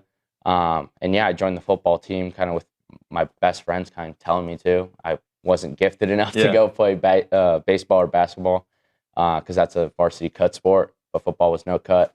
So I originally started as a wideout and kind of made my way into kicking. So, who's a really good soccer player on your roster on A&M? Who would that be? Colton Schmeller. Yeah. He played at Consol with my sons, and he's pretty elite athlete. I was gonna say, you stole that. He's super athletic for being a kicker. I mean, he throws, catches, does everything. Like, and you're like, holy crap, this guy, kicks a football, but kind of breaks the stereotype of it. So I'm assuming for the World Cup you were plugged into Colombia and U.S. men's team. I was, yeah. I was watching, but I was mostly watching Colombia, and my parents were like, Amez. Yeah, just huge fans. Like every game, they would have a bunch of people over to the house, watch the games, and I was obviously tapped into them, but obviously disappointed with the way that we went out in penalties. But it's all right. It's done. So what about Texas A&M? Like, how good can this team be? All right, you see it from a different perspective. What do you see? Yeah, no, I think the sky's the limit for this team. The way I've seen the guys work. Not only in my group, but in the whole team, in the weight room, on the field, in OTAs. I think everyone kind of knows that, we can be special. We have the pieces for it. We have the staff for it. All we have to do is kind of focus in on it and make sure we all do our 1/11th when we're out there. And I think we could really, do something really cool this year. Have you gotten to get a relationship with Marcel? What have you seen from him? Yeah, no, I have. He was actually one of the first dudes I got pretty comfortable with, just hanging out with and being able to talk to. I think he's done a tremendous job in the locker room, kind of bringing everyone together. And obviously, at times when I do see practice, he has a good voice in the offense. It's loud, and he's respected in our team. And I think the relationship I can get with him, I think it only helps us out so much, because I want him to trust me. When they get off the field, that we can go out there and score 3 points. So.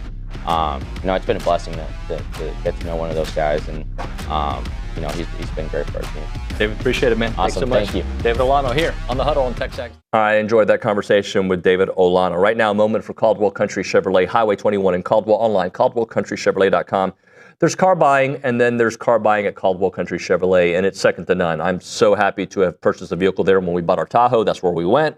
The customer service, the people, all incredible, right? I'm saying that as a customer from Caldwell Country Chevrolet, but I know countless others in the Brazos Valley have gone there to get their vehicles. When you have a car that you're ready to move on from, you got bored of it, or it's just time to just get something better, go there, because the trade-in value you're going to get is second to none.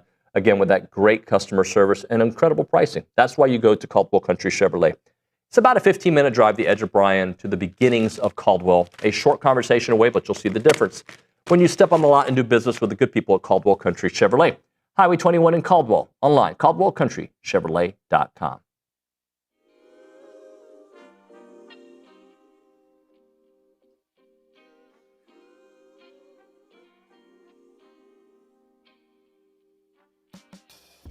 Everybody, David Nuno here from TexAgs, here with some of our new friends from Frog Slayer. We've got the CEO, Ross Morrell, and the VP of Revenue, Jacob Stone. Ross, I want to start off with you. Who is Frog Slayer? What do you all do?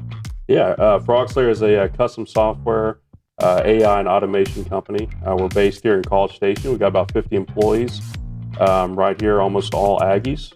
We've been doing this since 2005, about 21 years. Really what we do is we partner with business owners of growing businesses. And our goal is to come in, help them actually realize the promised technology in their company so they can create a company that is worth more than it is tomorrow, that is today, and run a better business. Jacob, I do want to ask you, what's different about Frog Slayer's approach when it comes to AI? Yeah, absolutely. So we don't just do AI, we do AI right. And so what that means is we embed ourselves inside of our client's team, and we help them plan, build, and ship solutions that they can deploy to a production environment that anyone can use. All right, Ross, I've got to ask you, why the name Frog Slayer? Yeah, it's an old riff off Mark Twain quote. So he said, the hardest thing you got to do today is eat a frog. It's best to do it first thing in the morning. So that's kind of our ethos of doing hard things first. And it's also a nice tie into Giggle. Yeah, I love that. Jacob, let's close out. Where can we all find Frog Slayer? Yes, you can find us online at frogslayer.com. All right, thank you very much to both of you, Ross and Jacob. Check out Frog Slayer.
Let's talk quarterbacks here on TexAgs Live. Jordan Rodgers played quarterback at Vanderbilt, SEC Network, ESPN. We chatted with him at SEC Media Days last week in Tampa. He hadn't run around the area yet, so let's run our interview with Jordan Rogers here on TexAgs Live.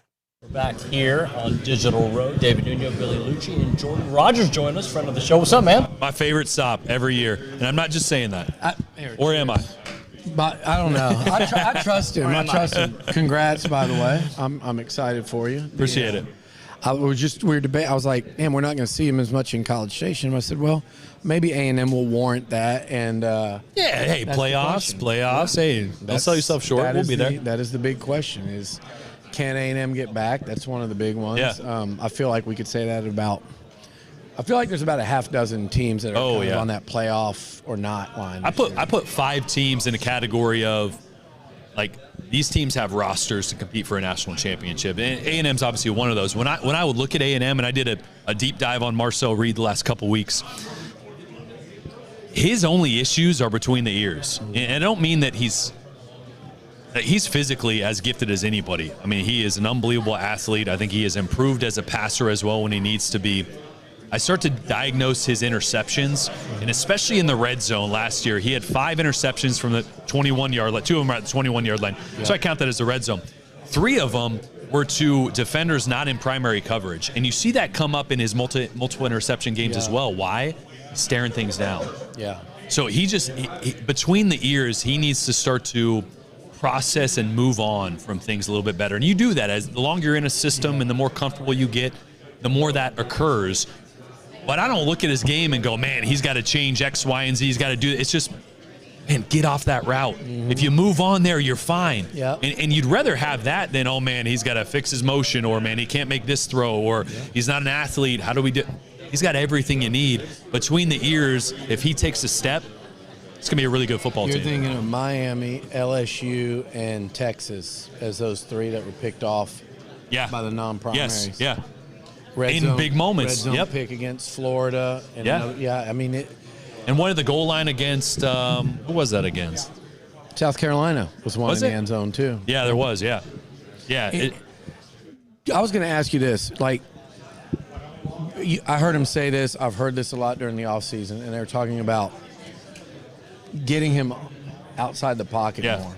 How do you feel about that in terms of maybe taking a little of the pressure off of him, putting more of it on the defense? It's not something you major in, right? Yeah, I mean, you do that 3 to 5 times a game, but I will say it does 2 things. It clears the picture for a quarterback.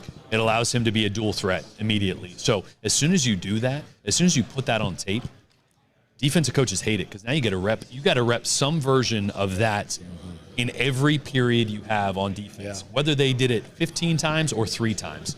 So it benefits the quarterback because it's going to get him in an area where the picture's clear. I got 2 options, or I run, which I love for him. You're not going to major in it, but if you mix in some of that, yes, I think you clear up the picture. You get him confident. The between the ears stuff maybe isn't as much of an issue as opposed to making him go 1, 2, 3, 4.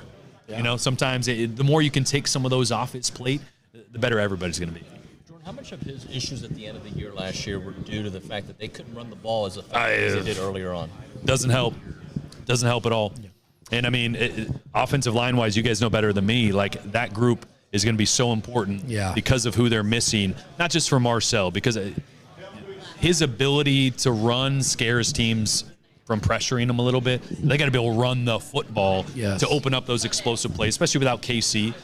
They got Mario and Ashton. I mean, they're going to be dynamic. And then Isaiah Horton was one of my favorite pickups because they need that body type. That's what I said. They need that body type because, again, that's another thing that changes how defenses play you. And the best thing, full circle here, quarterback processing. The reason he's staring things down is because he's unsure about the coverage. Mm-hmm. Having a guy that's a big body X dictates coverage pre-snap because immediately get your eyes on the boundary safety because are they shading or are they not shading?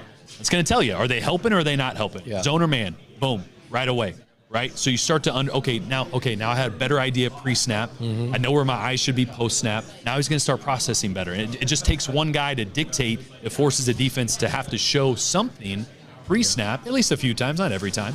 But those are the things that are going to help him be a better processor and play better post-snap. Is there a quarterback, Jordan, that when you're doing these deep dives this summer is there one in particular that you go, man, I really like what I thought I was going to see versus what I saw? I came out of that a lot more impressed than I thought I was going to be. Is there anybody in the league that did that to you? Obviously, you watched them all last year. Yeah. I think I had more of the other way? opposite. Yeah. And maybe in a way, let me take, for example, Sam Levitt. Okay. Watched him as much as probably anybody else at Arizona State, a little bit more, watching the coach's tape.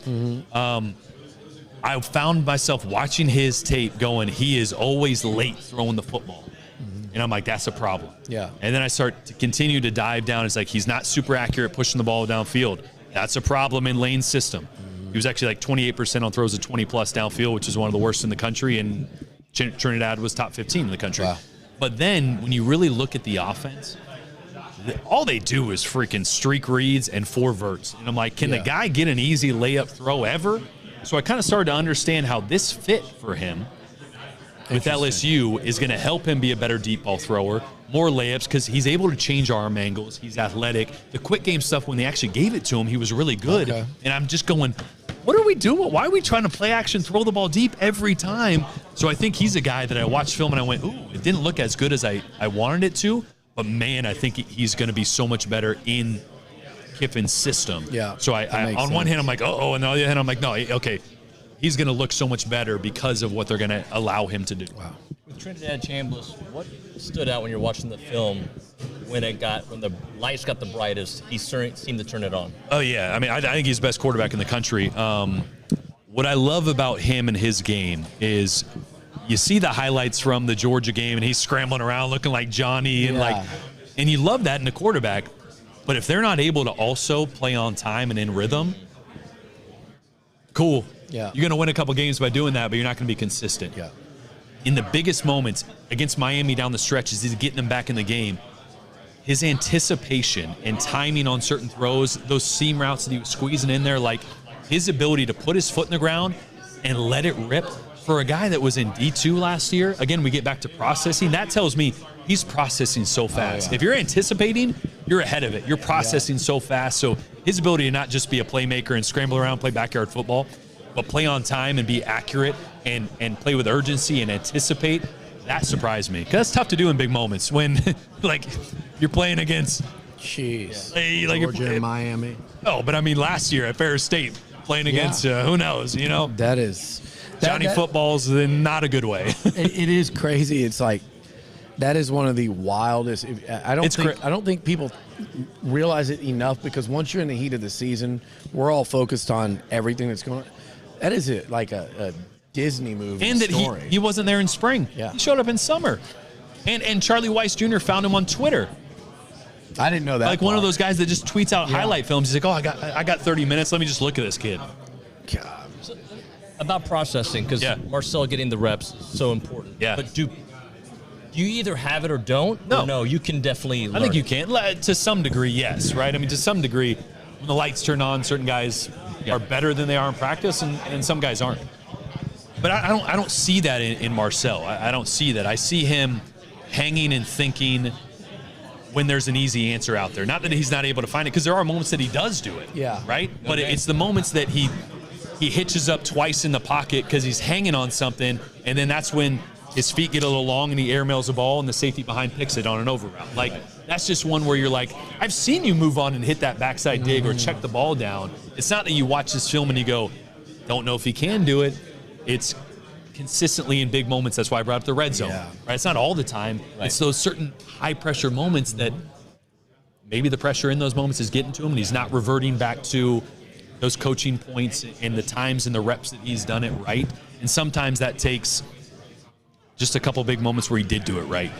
And you build on that. And now that becomes your fallback as opposed to just trying to make a play or hanging on that one guy that you wanted to get the ball. And I think you're talking about the difference between a return of the playoffs and not. Yes. Right there. 100%. And it's like you said, it's very attainable.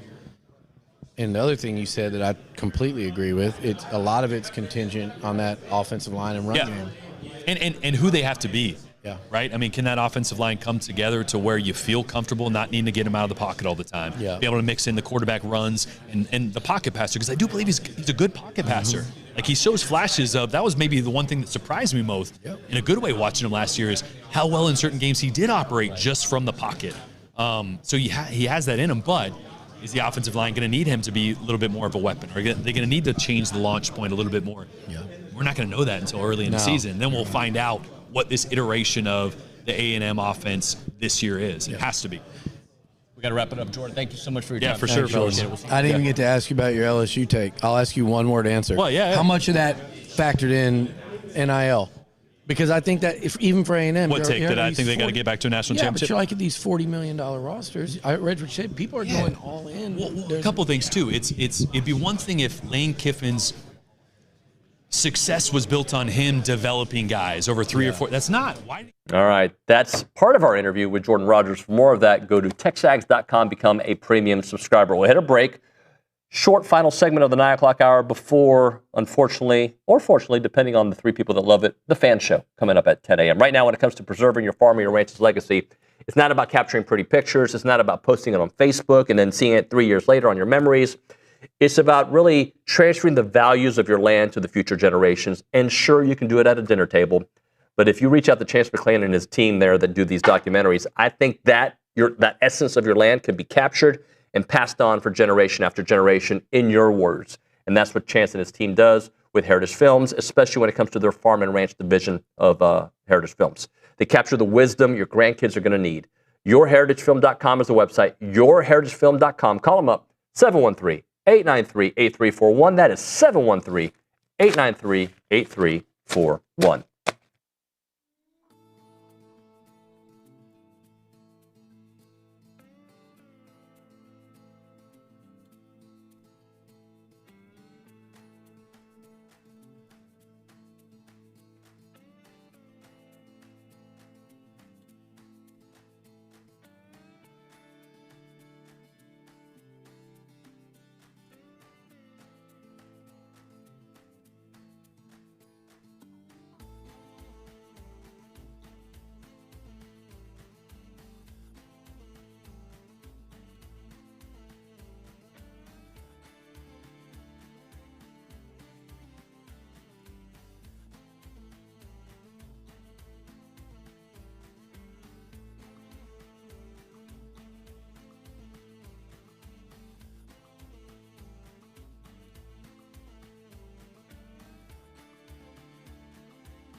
We're back here on TexAgs Live. We are presented by David Gardner's Jewelry. We are in the Rollo Insurance Studio. Got a minute 30 left.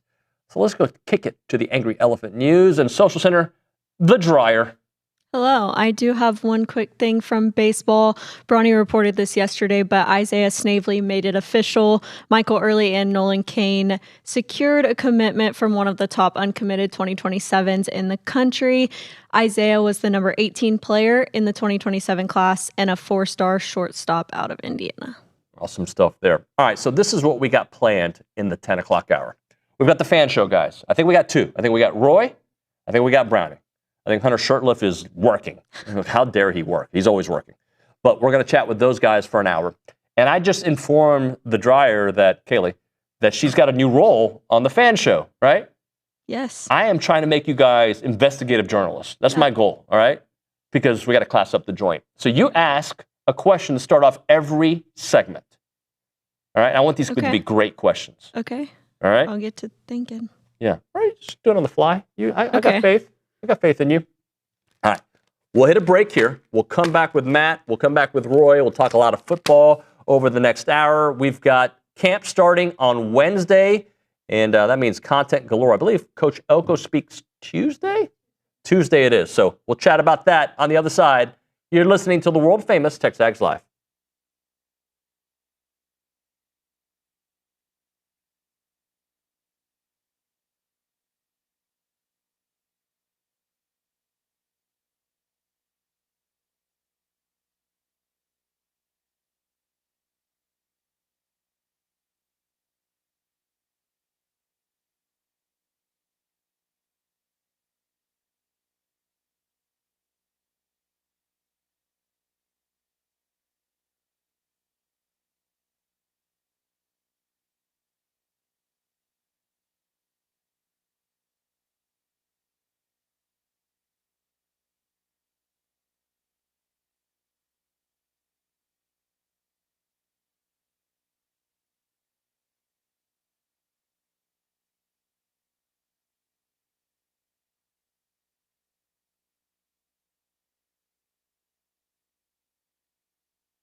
Welcome back in. It is TexAgs Live. We are presented by David Gardner's Jewelers. We're in the Rollo Insurance Studio, and ladies and gentlemen, it is time for the very average at best fan show.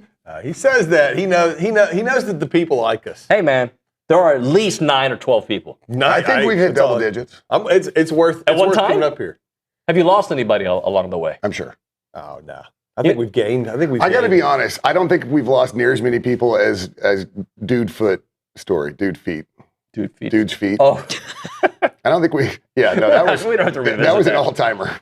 I don't want to talk about it on the air. No, you agreed with me. It makes no sense to talk about that ever. But you agreed Yes. with me. I handled it right. You're not You saying did. I was wrong. You did, but you were also correct. There were probably wrecks all over Texas. Yeah, I missed this. No, we're not going to get into it. Nope. But there was. We talk at the break. Yeah, it's not Rex Ryan. It's a different story. Okay. Okay. Who was it? It was the Florida coach. That's what it was. Anyway. Let's get started, shall we? Yeah, I'd love to. We go to the Angry Elephant. Oh, by the way, he's Matt Browning. He's Roy May. And she's Kaylee Dreyer, and she's at the Angry Elephant News and Social Center. Okay, you asked the first question. Go ahead. Well, I want to say what's on your mind. Go ahead, Brownie. Me? Yeah. All right. What's on my mind right now is, first of all, y'all did a great job last week at SEC Media Days. Thank you very much. Very kind of you. Social Media Days. You almost called it Social Media Days. I didn't mean to. But SEC Media Days, y'all really did. Y'all did a great job. All the content was fantastic to keep up with everything. It gets you fired up for football again, So football. That's what it is from here moving forward. The shows will get a lot better, guys. Yeah, I mean, the football, we've got a ton to talk about coming up, and this is the fun part where we're speculating on, all right, what do we expect here? Who's gonna win this? And you're seeing across the board, everybody's doing their team by team predictions for the season and all these different things, but just get you fired up and going, all right, football's back on the menu, and what are we like 38 days away from? I don't do math. 36, I think. 36 days away from kickoff, and that gets me fired up. So I'm ready for some football. We got some big recruiting stuff coming up. We got a big recruit tomorrow, which I know we don't think for sure we're getting, but still possible according to Hal and Bronny. So that's fun too. So we're just football stuff is kind of where we're at, and of course the baseball portal has been interesting to watch and keep an eye. I mean, that thing's a roller coaster. So there's a lot. There's some fun stuff going on for sure. Roy. It's a new one, right? That is a new one. Yeah. Yeah. All right, let's go with it. Rob Roy. Not new. I've never watched that movie. Really? Was it about it? Sounds terrible. No, it's about the Scottish Highlands. Oh, and he was a rebel. He was kind of like. It sounds a little more. He was like interesting. Pancho Villa of Scotland. I'm out. You said Pancho Villa. I'm out. Roy, I had to read that in Spanish in college. It was very difficult literature. Anyway. What's happening right now? You want to go back to that other conversation? We may as well. It's got more traction. Get it? Well said. Thank you. Kind of the same. It's obviously football season, and I like that because the Big 12 went first, right, with media days. Like they were kind of like first out of the gate, and that they're staggered, so it's not trying to keep up with everything's going on. But I'll go a different direction because I excel at this. Well deserved new locker room and gigs and digs for the volleyball team. Yeah, absolutely. Loved watching that video. I didn't realize that renovation was going on. Like I didn't know it was happening. So it was as surprising to me as it was when they walked in. I mean, I guess they probably knew they were getting new lockers, but so well deserved for a national championship team. Just exciting. I feel like we don't normally do this, but Aggie Athletics putting out when the Blackout game is going to be and when the red, white, and blue out game is going to be, like already putting it on your calendars in July. I feel like I'm not used to seeing that this early out. Yeah. And so that just gives you even more buzz and anticipation. Yeah, I like it. Yeah, because now you know exactly. Yeah, so it's football's in the air. That's true. Yeah, I like it. I do. I like that. I like that they've announced those things. I think it's pretty cool. It's cool. And Tennessee's is going to be a good one for the Blackout game. Yeah. But I do want to say that I hope that that's not the only time we wear the black. I think the tradition should stay now with LSU. We've played LSU 2 years in a row with the black uniforms. I think we do it again this year on the road. I think that'd be awesome. So this might take. Well, I mean, they always wear whites at home, so it would work. Mm-hmm. Yeah, I mean, there's the one team you can do it against. Yeah. We're on the road and at home, like the Cowboys. Yeah, but I've really enjoyed. I think that'd be a cool little thing where we wear black every time we play LSU. I think that'd be fun. Nick, if you can do us a favor, pull up the graphic for the transfer portal guys or the transfers inside of A&M's locker room, because I'm going to ask you two gentlemen which newcomer, and we'll focus on the transfer. You can do a freshman if you want. Are you most intrigued by? Who could have the biggest impact on the season? I know there's probably a camera in the way. If you want to walk around, you can. But you've got a lot to choose from. Why don't we allow Roy May to go first on this one? Is there a transfer portal gentleman on that list that has caught your attention as who could have the biggest impact? I think there's two. Okay. But before I say those two, I want to say that I hope Wilkin Formby has an absolute monster year. I got to meet him at the What a great kid, right? Such a fantastic kid. Yeah. Absolutely fantastic. Young man, to me, it's at positions of what I consider to be need, right? So Ray Coney coming in at linebacker. Maybe it's not that he's going to, but I'm kind of trying to speak this into existence.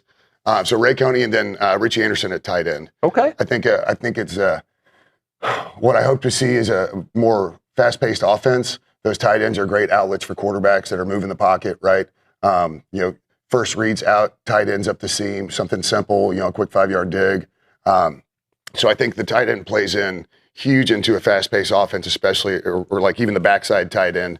You roll out and he comes across, across the middle. So it's on a drag. So those are the two that I would love to see because I know for a fact, and again speaking to existence, I know for a fact Isaiah Horton's going to have an impact.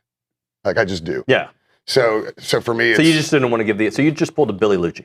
I'm trying. You gave 9 answers. I did. Yeah. That's good play. He did that to me like 2 weeks ago. So. I don't know what you're talking about. But for me, it's I think it's Saka. Obviously, I think Saka is going to be because you look at Elko's defenses. There's always that. I mean, last year was Cassius Howell. Mm-hmm. The year before that, it was Nick Scorton. Yeah, Nick Scorton. I was going to say the transfer from Purdue, the Bryan kid.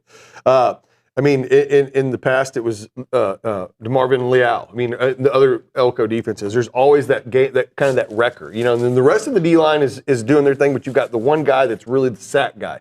And I think he's going to be the sack guy, and he's going to be the one that gets the pressure on the quarterback. I think his name will stand out more than I think as a collective. I think you're going to be some really good. I hope genuinely it's the 4 new transfers on the O line. I mean that's what I really hope it is. Yeah. Because I have no doubt. Like I said, we've said this before. We know that Elko's defenses are going to be good.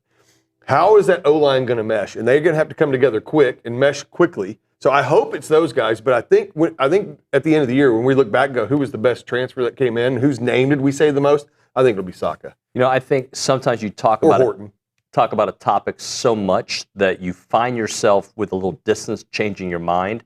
And I haven't changed my mind on the offensive line. I'm not saying that. But if I'm going to ask you, I'm starting to think like, man, I'm really overanalyzing this. We got some talent. Let's just go make it work. If I were to ask you what's your biggest concern heading into camp, but you can't say offensive line. Okay? You can't. You're not allowed. All right? Not allowed. You got to just assume that Cushing, Elko have it figured out with the right guys. Okay? And today I'm giving him that. Boom. Great offensive line. Got it. Okay. Or really good. What's your biggest concern beyond that, Brownie? That's easy. Sorry, it is. And I hate that it's easy. Quarterback. Sorry, it's quarterback. I'm going to debate you on this in a second. It's 100% quarterback, and I'll tell you why. Because again, I think our defense, I think a Mike Elko defense with the talent we have is always going to be good enough to win almost every game we're in. Right?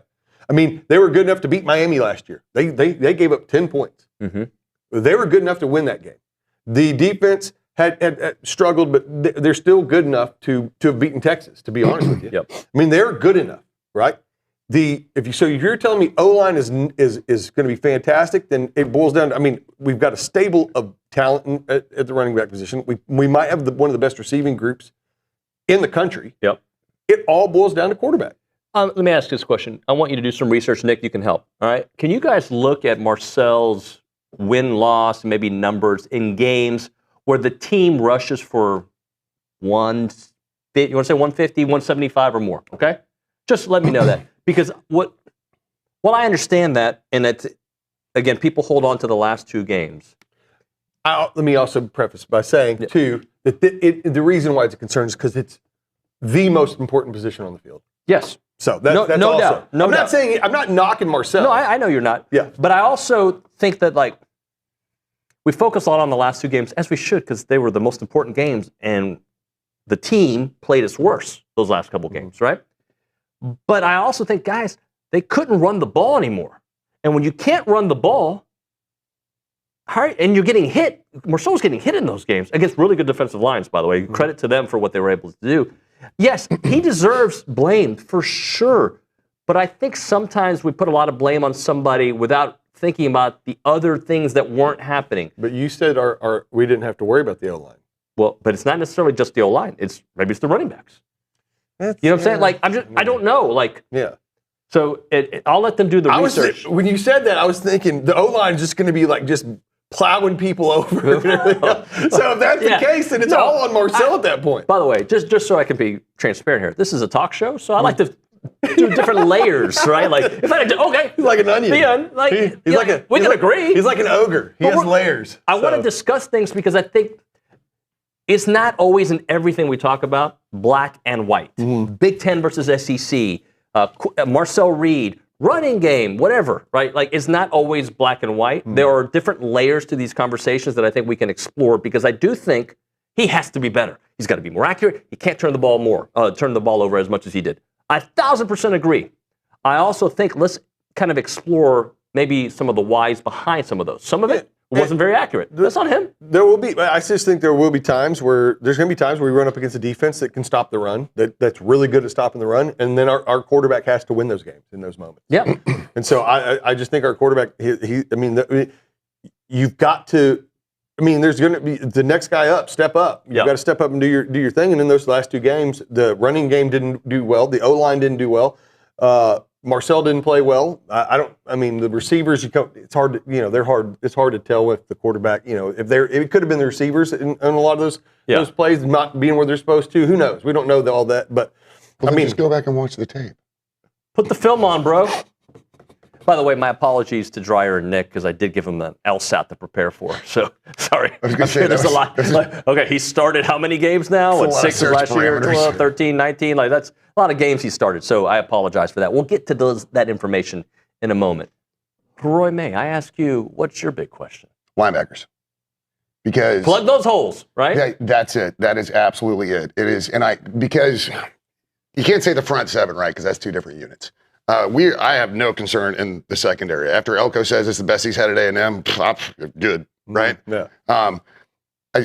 Robinson, I trust in Robinson like I trust in Elko. So it's got to be the linebackers because those long runs, it's all it is missing assignments. Very rarely is it because they were trying to arm tackle, right? And running backs in the SEC, and not just the SEC anymore, right? With transfer portal, other schools have them. They got these big bruising running backs, and the last thing you want is a safety coming downhill trying to tackle a 230-pound dude that is at full pace, right? So for me, it's the linebackers, and not that I think that they're going to be bad. That's the one thing that I need to see, is just the run defense, not as a whole, though, specific, because it happened enough last year, and it happened against what we would consider not as good teams, right? So it's a discipline thing for me. So for me, it's linebackers. Linebackers. Okay. Looks like this research project, it might take until next week. That's my fault. I thought of it on the fly. You did drop a hard one on them. Yeah, games he started that we've rushed. And you're going to rush over 175 yards. And blah, blah, blah. And it was a full moon. You know what I sound like? I sound like SEC teams justifying why the Big Ten is winning championship. Let me just find the right layer to this conversation. But I do think there is something to be said about that, right? No 11 a.m. kicks. Hey, by the way, not all quarterbacks are fast, have running ability, throw perfect pass. Like, there's a give and take, right? Like, Fernando Mendoza ran at the end of that, but I don't think he's known to run the way Marcel does, You can tell by watching him run. Right, but it was quality. Sorry? 11-3 when they rush for more than 150 yards. Okay, so the record... When Marcel starts. 11-3 when Marcel, as a team, runs for over 150 yards? Yes. Okay. 11-3. I thought it'd be a better record than that, but 11-3 in that is a pretty good record. Yeah, it's not bad. Losses are 2024 South Carolina, 2024 South Carolina, USC, and Texas last year. And I felt like the running game wasn't very good last year. At least in the second half. I think they ran the ball much better in the first half. Yeah, I mean, that's fair. Texas is the one that was obviously it's obviously the one that stings the most because it's Texas, but it's also, I mean, we ran the ball well. I mean, and that is the hard part. When you go back and look at it, you go, I mean, look how good he played in that second half against South Carolina. He was on fire. He was perfect in that second half. But then to go and rush for 175 yards against Texas on the road and still lose the game the way we did, that's on him. That was on him. And the defense. I mean, the defense did not play great that game, but still, I mean, what did we score? 17 points, I think, total in that game? Yeah. The year before, we didn't score a single offensive touchdown in that game. I mean, it's. What did the defense average last year, like points per game?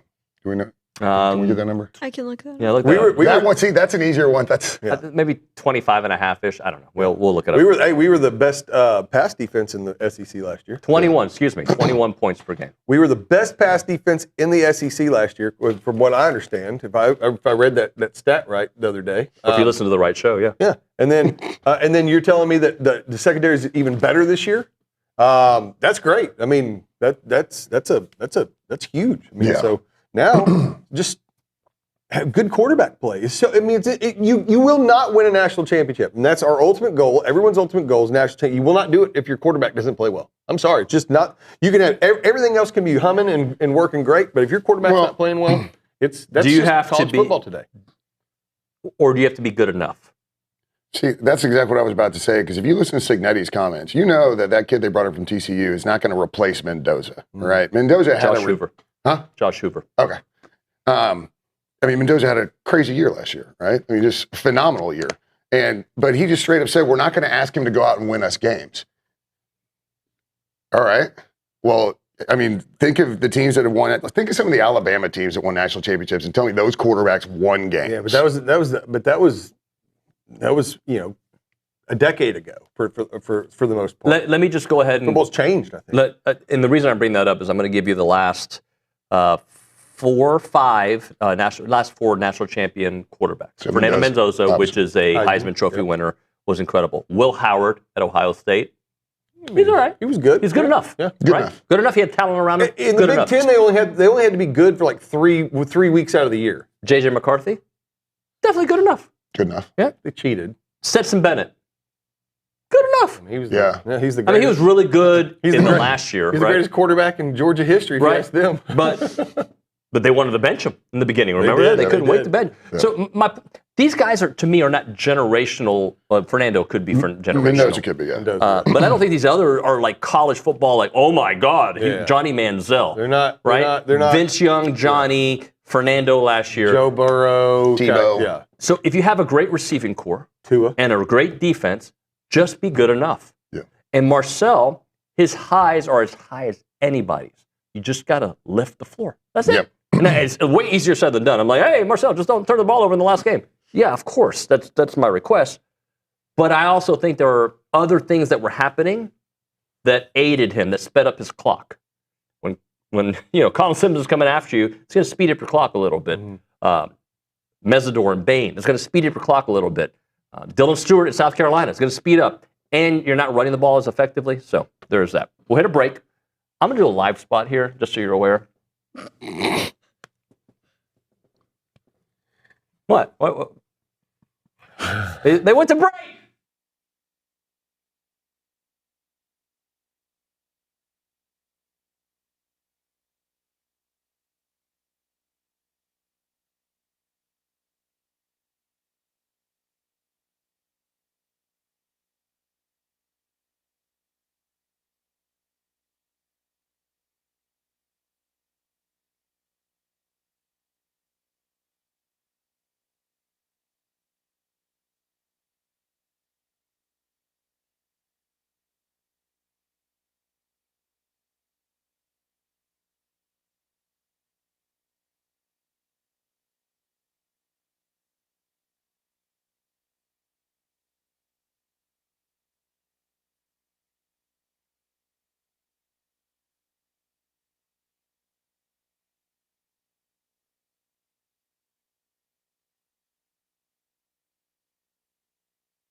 And we're back.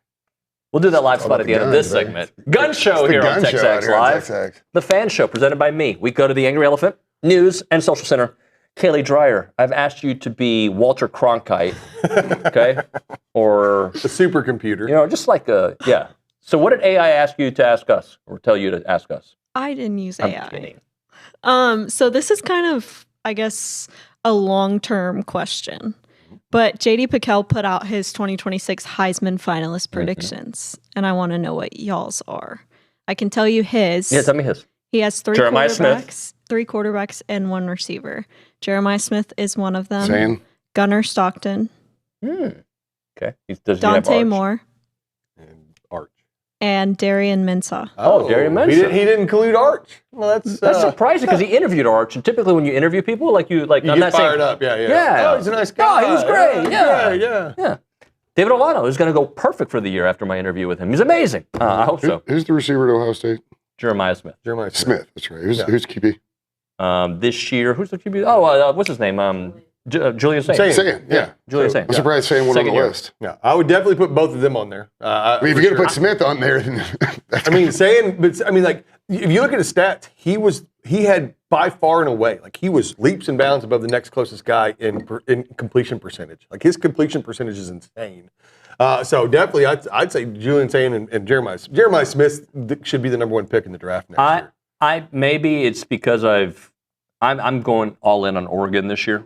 I think they may win the whole darn thing. I really feel Moore's a quarterback, man. That guy, he would have been a top 10 pick. He may have gone higher than Fernando Mendoza. I think Oregon, and I may change my mind in 3 weeks, but as of today, I'm going all in, at least in the Big Ten this year being Oregon's year. Yeah. And if it's Oregon's year, he will win the Heisman Trophy. I mean, Gunnar Stockton, Georgia, right? Yeah. Yeah. I mean, their offense doesn't ever seem like the style of offense they do. It doesn't ever seem like he's put up the type of numbers to do it, right? It seems like a sum of all parts. But if they're 12-0, and he's the quarterback on that team, and by the way, their schedule this year compared to the last couple of years isn't as crazy as Georgia has faced. And everybody in the SEC has a harder schedule because it's 9 games. But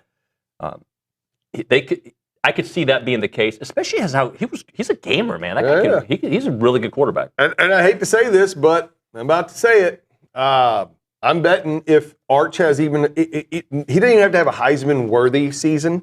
He just has to have a good season because he's a Manning and he plays for Texas. I'm betting he'll be at least called in. He'll be there in New York if he has a good season. If they have a good season and play well and he puts up decent numbers, because his name is Arch Manning, his last name is Manning, I bet he goes. And I think it's crap. So I just asked Google for... Do you disagree? What's this look? Roy gives me looks, and I never know what they mean. I think you know. I do know. I think we know. You're like a doomsday guy. You're like, just guarantee it's going to happen, man. It's just going to happen because it's Texas and it's garbage. Like, I think that if he has a year worthy of, like, if Texas goes out and it's just some people predicted them to, preseason 1 or 2, something like that. If Texas goes out and loses 1 game this year and he doesn't throw a ton of dirt darts, it'll be because he didn't throw a bunch of dirt darts because he had a good year. It won't be just because he's a Manning. Because I think you don't think the Manning has any bearing on I think there that? was a recalibration last year because everybody saw how poorly he played for about the first 4 or 5 games. Everybody goes, okay, let's tap the brakes on this Manning stuff. Yeah. So I think that kind of plays into it. If he rebounds and has a great year, maybe he goes to New York. But again, I'm all in. You got Oregon, I got Ohio State as far as the Big Ten goes. Julian, say anything? Yes. So you think Ohio State's going to go to Austin and beat Texas? Yes. And I think it's going to be like the coming out party for both Sayin and Smith. As far as, we are absolutely like Heisman contenders. Yeah. I do. Well, I'm going to... Because I think Texas defense takes a step back because I think they fired the wrong guy. Like, their defense wasn't the one thing I'll give them a lot of, I think, credit for mentality-wise is I believe bringing in Will Muschamp. Whatever you want to think about him as a DC, I think he brings like this toughness to his defenses. And Texas lacked toughness.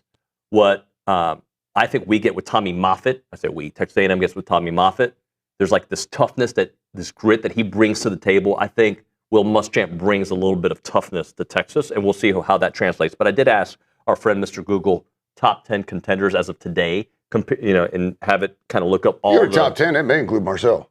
He wasn't on this one. Really? I'm going to read you through this, okay? Julian Sayin, we already talked about him. Dante Moore, Arch, C.J. Carr. Absolutely. They have nobody on their schedule. Well, do they have it? Can you double check their schedule? I'm pretty sure that if they have anybody, it's 2 hard games. Jeremiah Smith. They like Gunnar Stockton too. Gunnar Stockton, Darian Mensah, Trinidad Chambliss. How did we not say Chambliss? Oh yeah, that's the best quarterback in the SEC. He was fantastic late in the year last year. Josh Hoover, Indiana quarterback. Oh yeah. And Sam Levitt. I'm sorry, guys. I don't get that. Maybe because Lane Kiffin. It's all Marcel should be on there if Sam Levitt's on there. It's all the Kiffin effect. He's great. But I mean, he's brand new. I mean, he's putting together a roster. I mean, it's his first season. I mean, that Kiffin. I mean, if you watch these prediction shows, everyone's predicting LSU to be in the playoffs. Everyone's predicting I watch the ones that are Aggie centric, so they're going, hey, here, let's predict Texas A&M's schedule this year. Every one of them has us losing to LSU. I mean, after the beatdown we put on them last year, and the fact that we still have continuity in the coaching ranks, at quarterback, on the defense, but LSU, just because Kiffin came in, is going to set the world on fire in year one. So go ahead. So I pulled up the actual odds, and this is as of a month ago. Like, these are the actual betting odds if you were to put money on it. Vegas knows.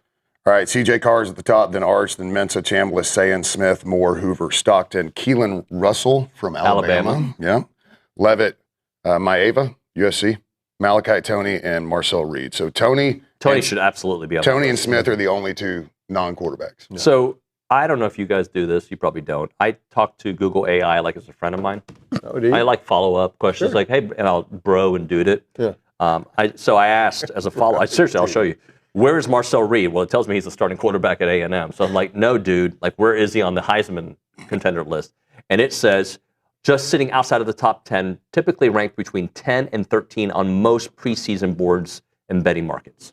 AI is pretty handy. I'm not a Google guy as much as I'm a ChatGPT guy, and ChatGPT gets everything wrong in sports. Well, I don't use it for sports, so you don't. But I caught myself like a year ago, and I said thank you, and I'm like, what the hell am I doing thanking my freaking AI? So I treat my AI like crap, like it is an abusive relationship. Is that right? Well, if they take over the world and try to come after us, good morning, sir. How are you? You'll be fine. Yeah, they're coming for you. I'll be in the bunker, poison your water. It's over. You're dead. You're a goner. You had a great run. Yeah.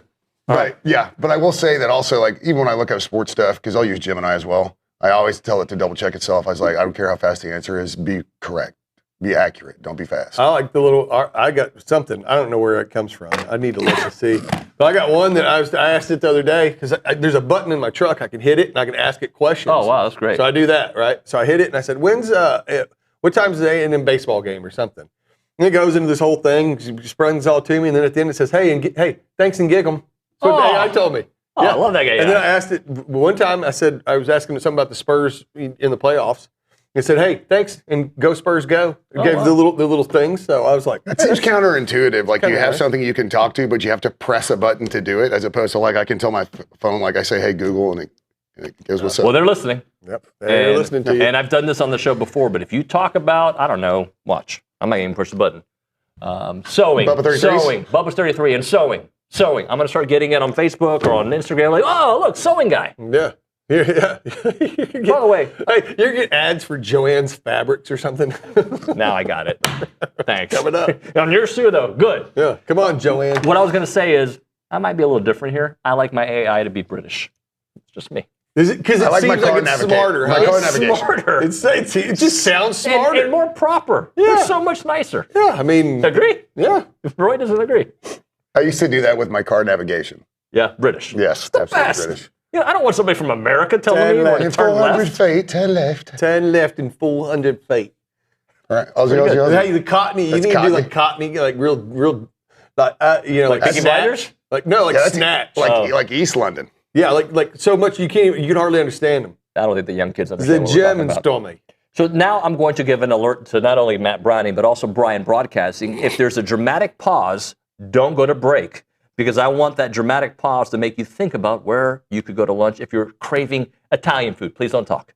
When you're craving that Italian food, you can go to the Brazos Valley.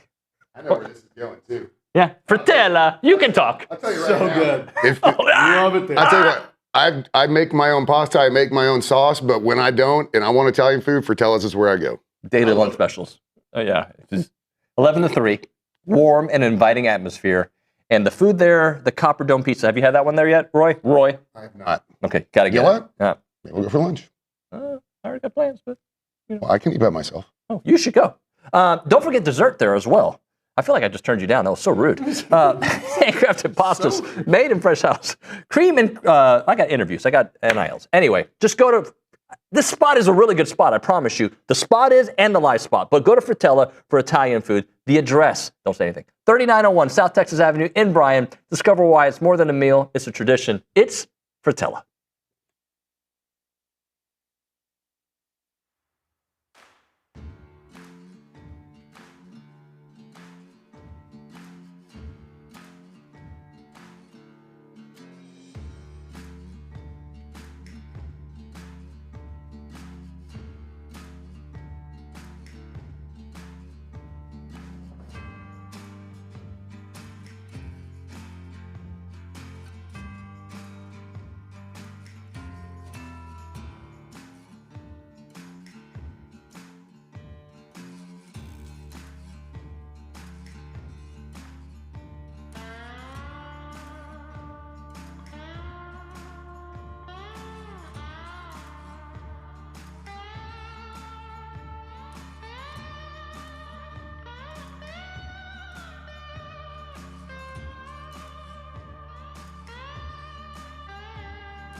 We're back here on the Fan Show, very calm version of the show. Jason Howell texted during the segment, we were talking about Marcel, and I was asking about running, and he actually provided a little context, the one that I should have said. He goes, Reed was the leading rusher against Texas with 71 yards and a long of 20, but the next closest guy was Owens with 48 yards. I think the premise you're going with, A&M didn't have a running game beyond Reed at the end, which I tend to agree with.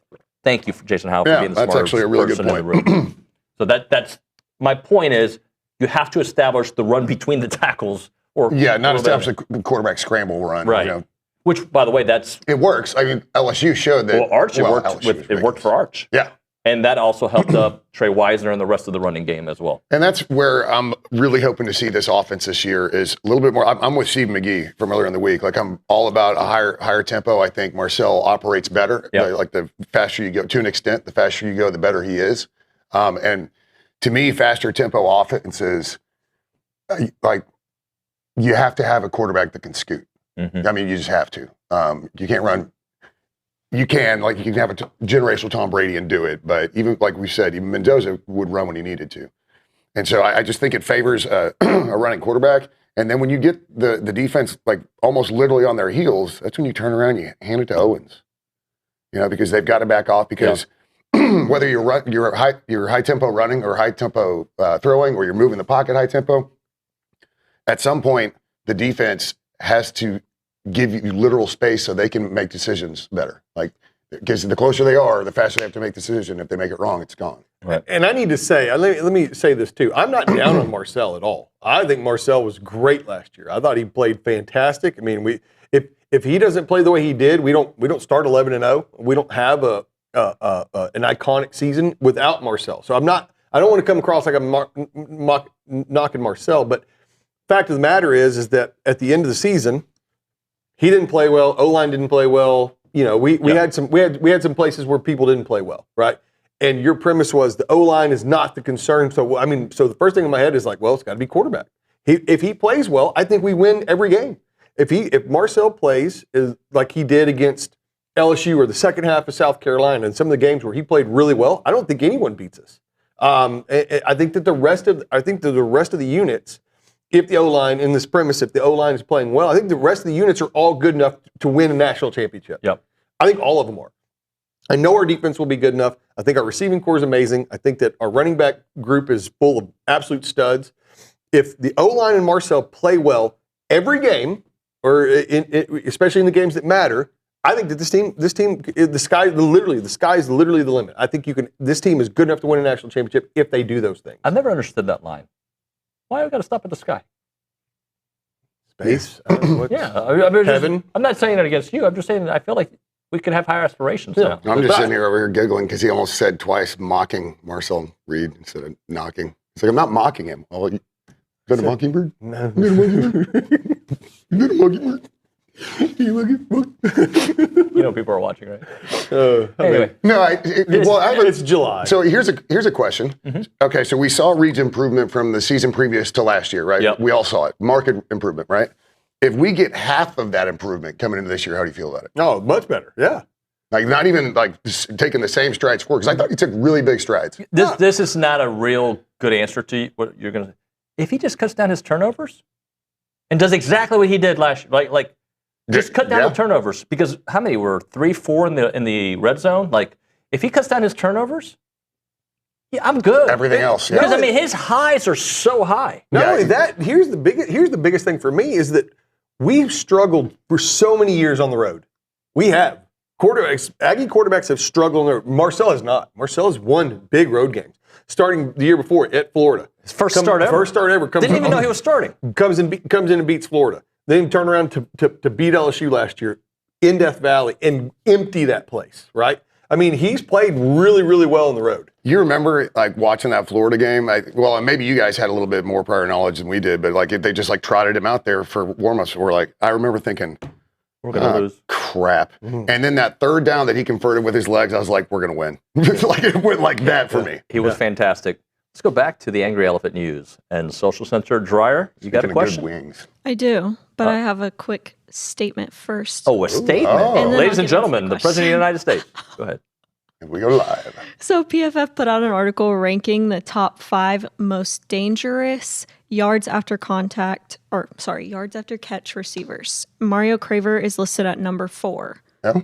And he averaged 9.8 yards after catch per reception, which led all 184 Power 4 receivers with at least 40 targets. So my question is, what are your predictions for our receiving core, or Texas A&M's receiving core? Because some people in the YouTube, YouTube chat are saying has to be a breakout season for Terry Bussey. So a couple things. We'll get to Bussey in a second.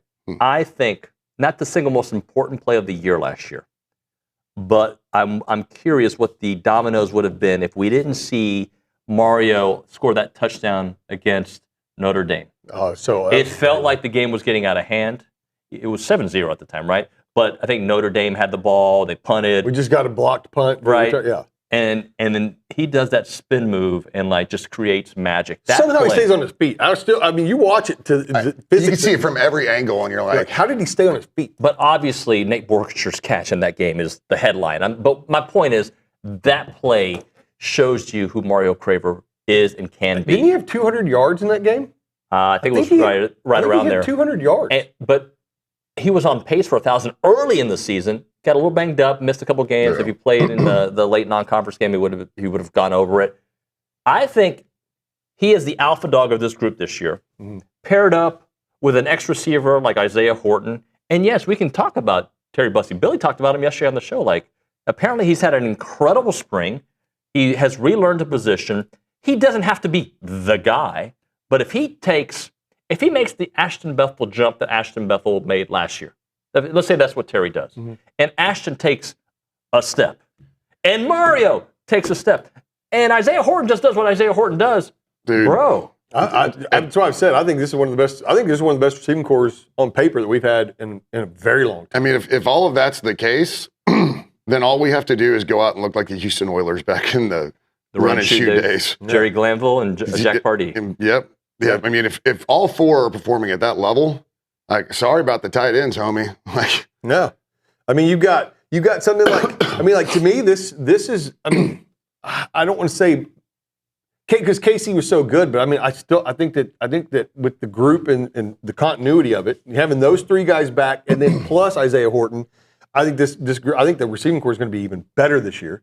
Just because I think that highly of Mario. I think Mario is that good. He's that guy that I used to always watch Bama and go, how are their receivers always wide open? And every catch, I can remember thinking Kellen Mond, every pass Kellen Mond would throw was to a guy that was covered, right? It's because, when you got guys like Jalen Waddle who's so fast and so good at their routes that they break open and they're always open. Mario's that kind of guy, right? And so I do think that I'm really high on this. I think this is the best receiving core we've had since the Josh Reynolds, Christian Kirk days. Guys, we haven't even mentioned some of the young players. I'm telling you, there's going to be a game early on where you're going to see Aaron Gregory go oh my goodness. You're going to do it. It's going to happen. The backfield has some guys too. And it's more than Aaron and KJ. There's a lot of dudes that, again, this is the beauty of the way I believe Elko has developed this program, is that you got young guys that they may have to play because they're that good, but they don't have to. Yeah. On the offensive line, at wide receiver, at running back. You may have to play them because they just are that spectacular. Dude, you didn't have to wait your turn. But if you do have to wait your turn, you're going to still play a lot, and we're going to get you there. We're going to make sure your confidence isn't hurt. We're going to put you Jamari Moro. That was the perfect amount for a young. I would have liked to see a little bit more from him, but the perfect amount, especially considering who was ahead of him, Le'Veon Moss and freaking Reuben Owens, and E.J. Smith, who was fantastic last year. So, and this is exactly why I don't worry about those position groups. Those two specifically, those two are outside of our. I think if you ranked the strength of all of our position groups, I'd put receiver and secondary. Yep. I mean, they are neck and neck. I don't know which one's better, right?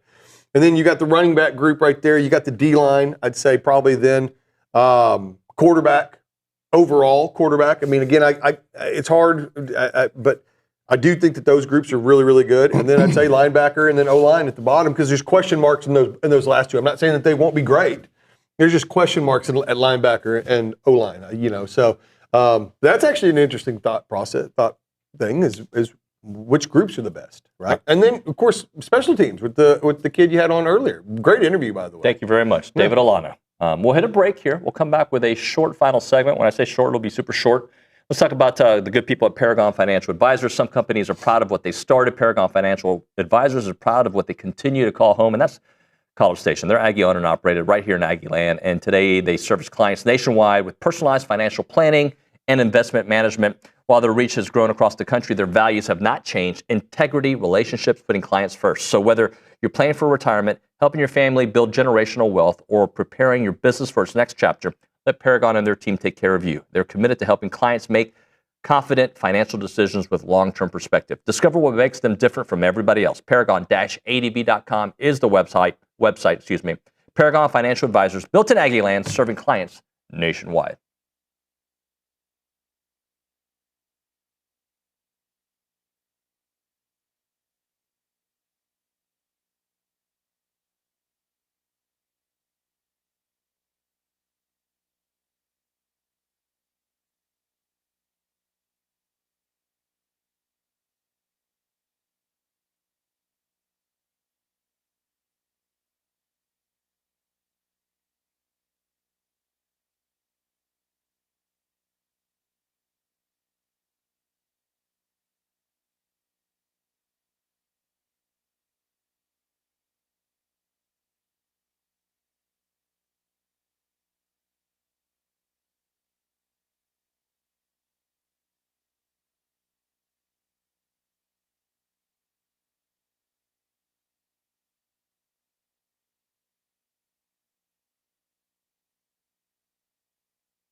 I'm going to mail it in this final segment. We only got 3 minutes left. It's TexAgs Live. We are presented by David Gardner's Jewelers. We are in the Rollo Insurance Studio, and there's something about a bank that's been around for over 100 years. What?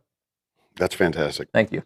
Guaranty Bank and Trust has been around since 1913, so they got over a century experience helping out Texans. They absolutely do great work there. They're not some corporate tower far, far away. They're right here in town. They're all over Texas, to be honest with you. Their market president in Bryan College Station is Brandon Sears. He's a proud Aggie. He leads the team. They have 3 great locations, as I mentioned, but you can find them all over Texas, Dallas, Houston, you name it. They're all over the place. And what sets them apart is when you walk in, somebody actually knows your name. They know your situation. That's the way they do it there at Guaranty Bank and Trust. 33 locations in Texas. Go see Brandon and the team there. Visit gnty.com. That is gnty.com. Here for College Station and Brian and our Texas communities, Guaranty Bank and Trust, a division of Glacier Bank, member FDIC, equal housing lender. All right, gentlemen, final thoughts here. We've got 2 minutes. So we've, I think, beat down the offensive line and Marcel. All right, and I think we've hyped up defensive backs and wide receivers. And running backs. Your question was the linebackers, right? Was that your question? Not that it's a question. It's just that's a need. That's a need. Yeah. That's a need. It could be really good, by the way. Could be really. No, good. I think they have the chance to be really, really good. I just want to see it. Yeah. And by the way, somebody in the chat earlier, I forget who said it. Guys, let's not forget about special teams. Absolutely, got to hit some field goals. Asher Murray, David Alano, they got a good group there. Yeah. So hopefully, special teams is an afterthought, right? Right. Well, hopefully it's not an afterthought. Hopefully it's like, oh my gosh, we ran back 3 kicks and 2 punts, whatever it may be. But it's an afterthought in the sense that, like, if we're within 30 yards, like, I'm not stressing about it. There were times where OB is like, we're gonna miss another one. Like we would, like that's what it felt like. Like they were so inconsistent, and that's not a shot at those guys, but it got in their head. Yeah. So I mean, special teams is going to be it's a third phase of the game, so it's super important as well. But I think unfortunately it's always an afterthought, just because everything else seems like it's so much grander and more important. But I agree. I think that linebacker is obviously a big need, but I do think that they have the ability, along with O-line. The O-line is full of talent. I mean, there's some super talented guys. It's just how quickly do they take to gel? Yeah, absolutely. Gentlemen, you guys did a fantastic job on a Friday. Thank you so much. Thank you so much. Buddy. I know we had a bigger audience than usual today. Thank you so much. Yeah. No. Thank you. At least 1 or 2 more extra people. All right, that's going to do it for TexAgs Live here on a Monday, or excuse me, on a Friday. On Monday, yeah, I'm already thinking about next week because football season's here. I know Sean Salisbury will join us, and we'll figure out the rest, but I'll make sure we get some guests. Don't worry. TexAgs Live.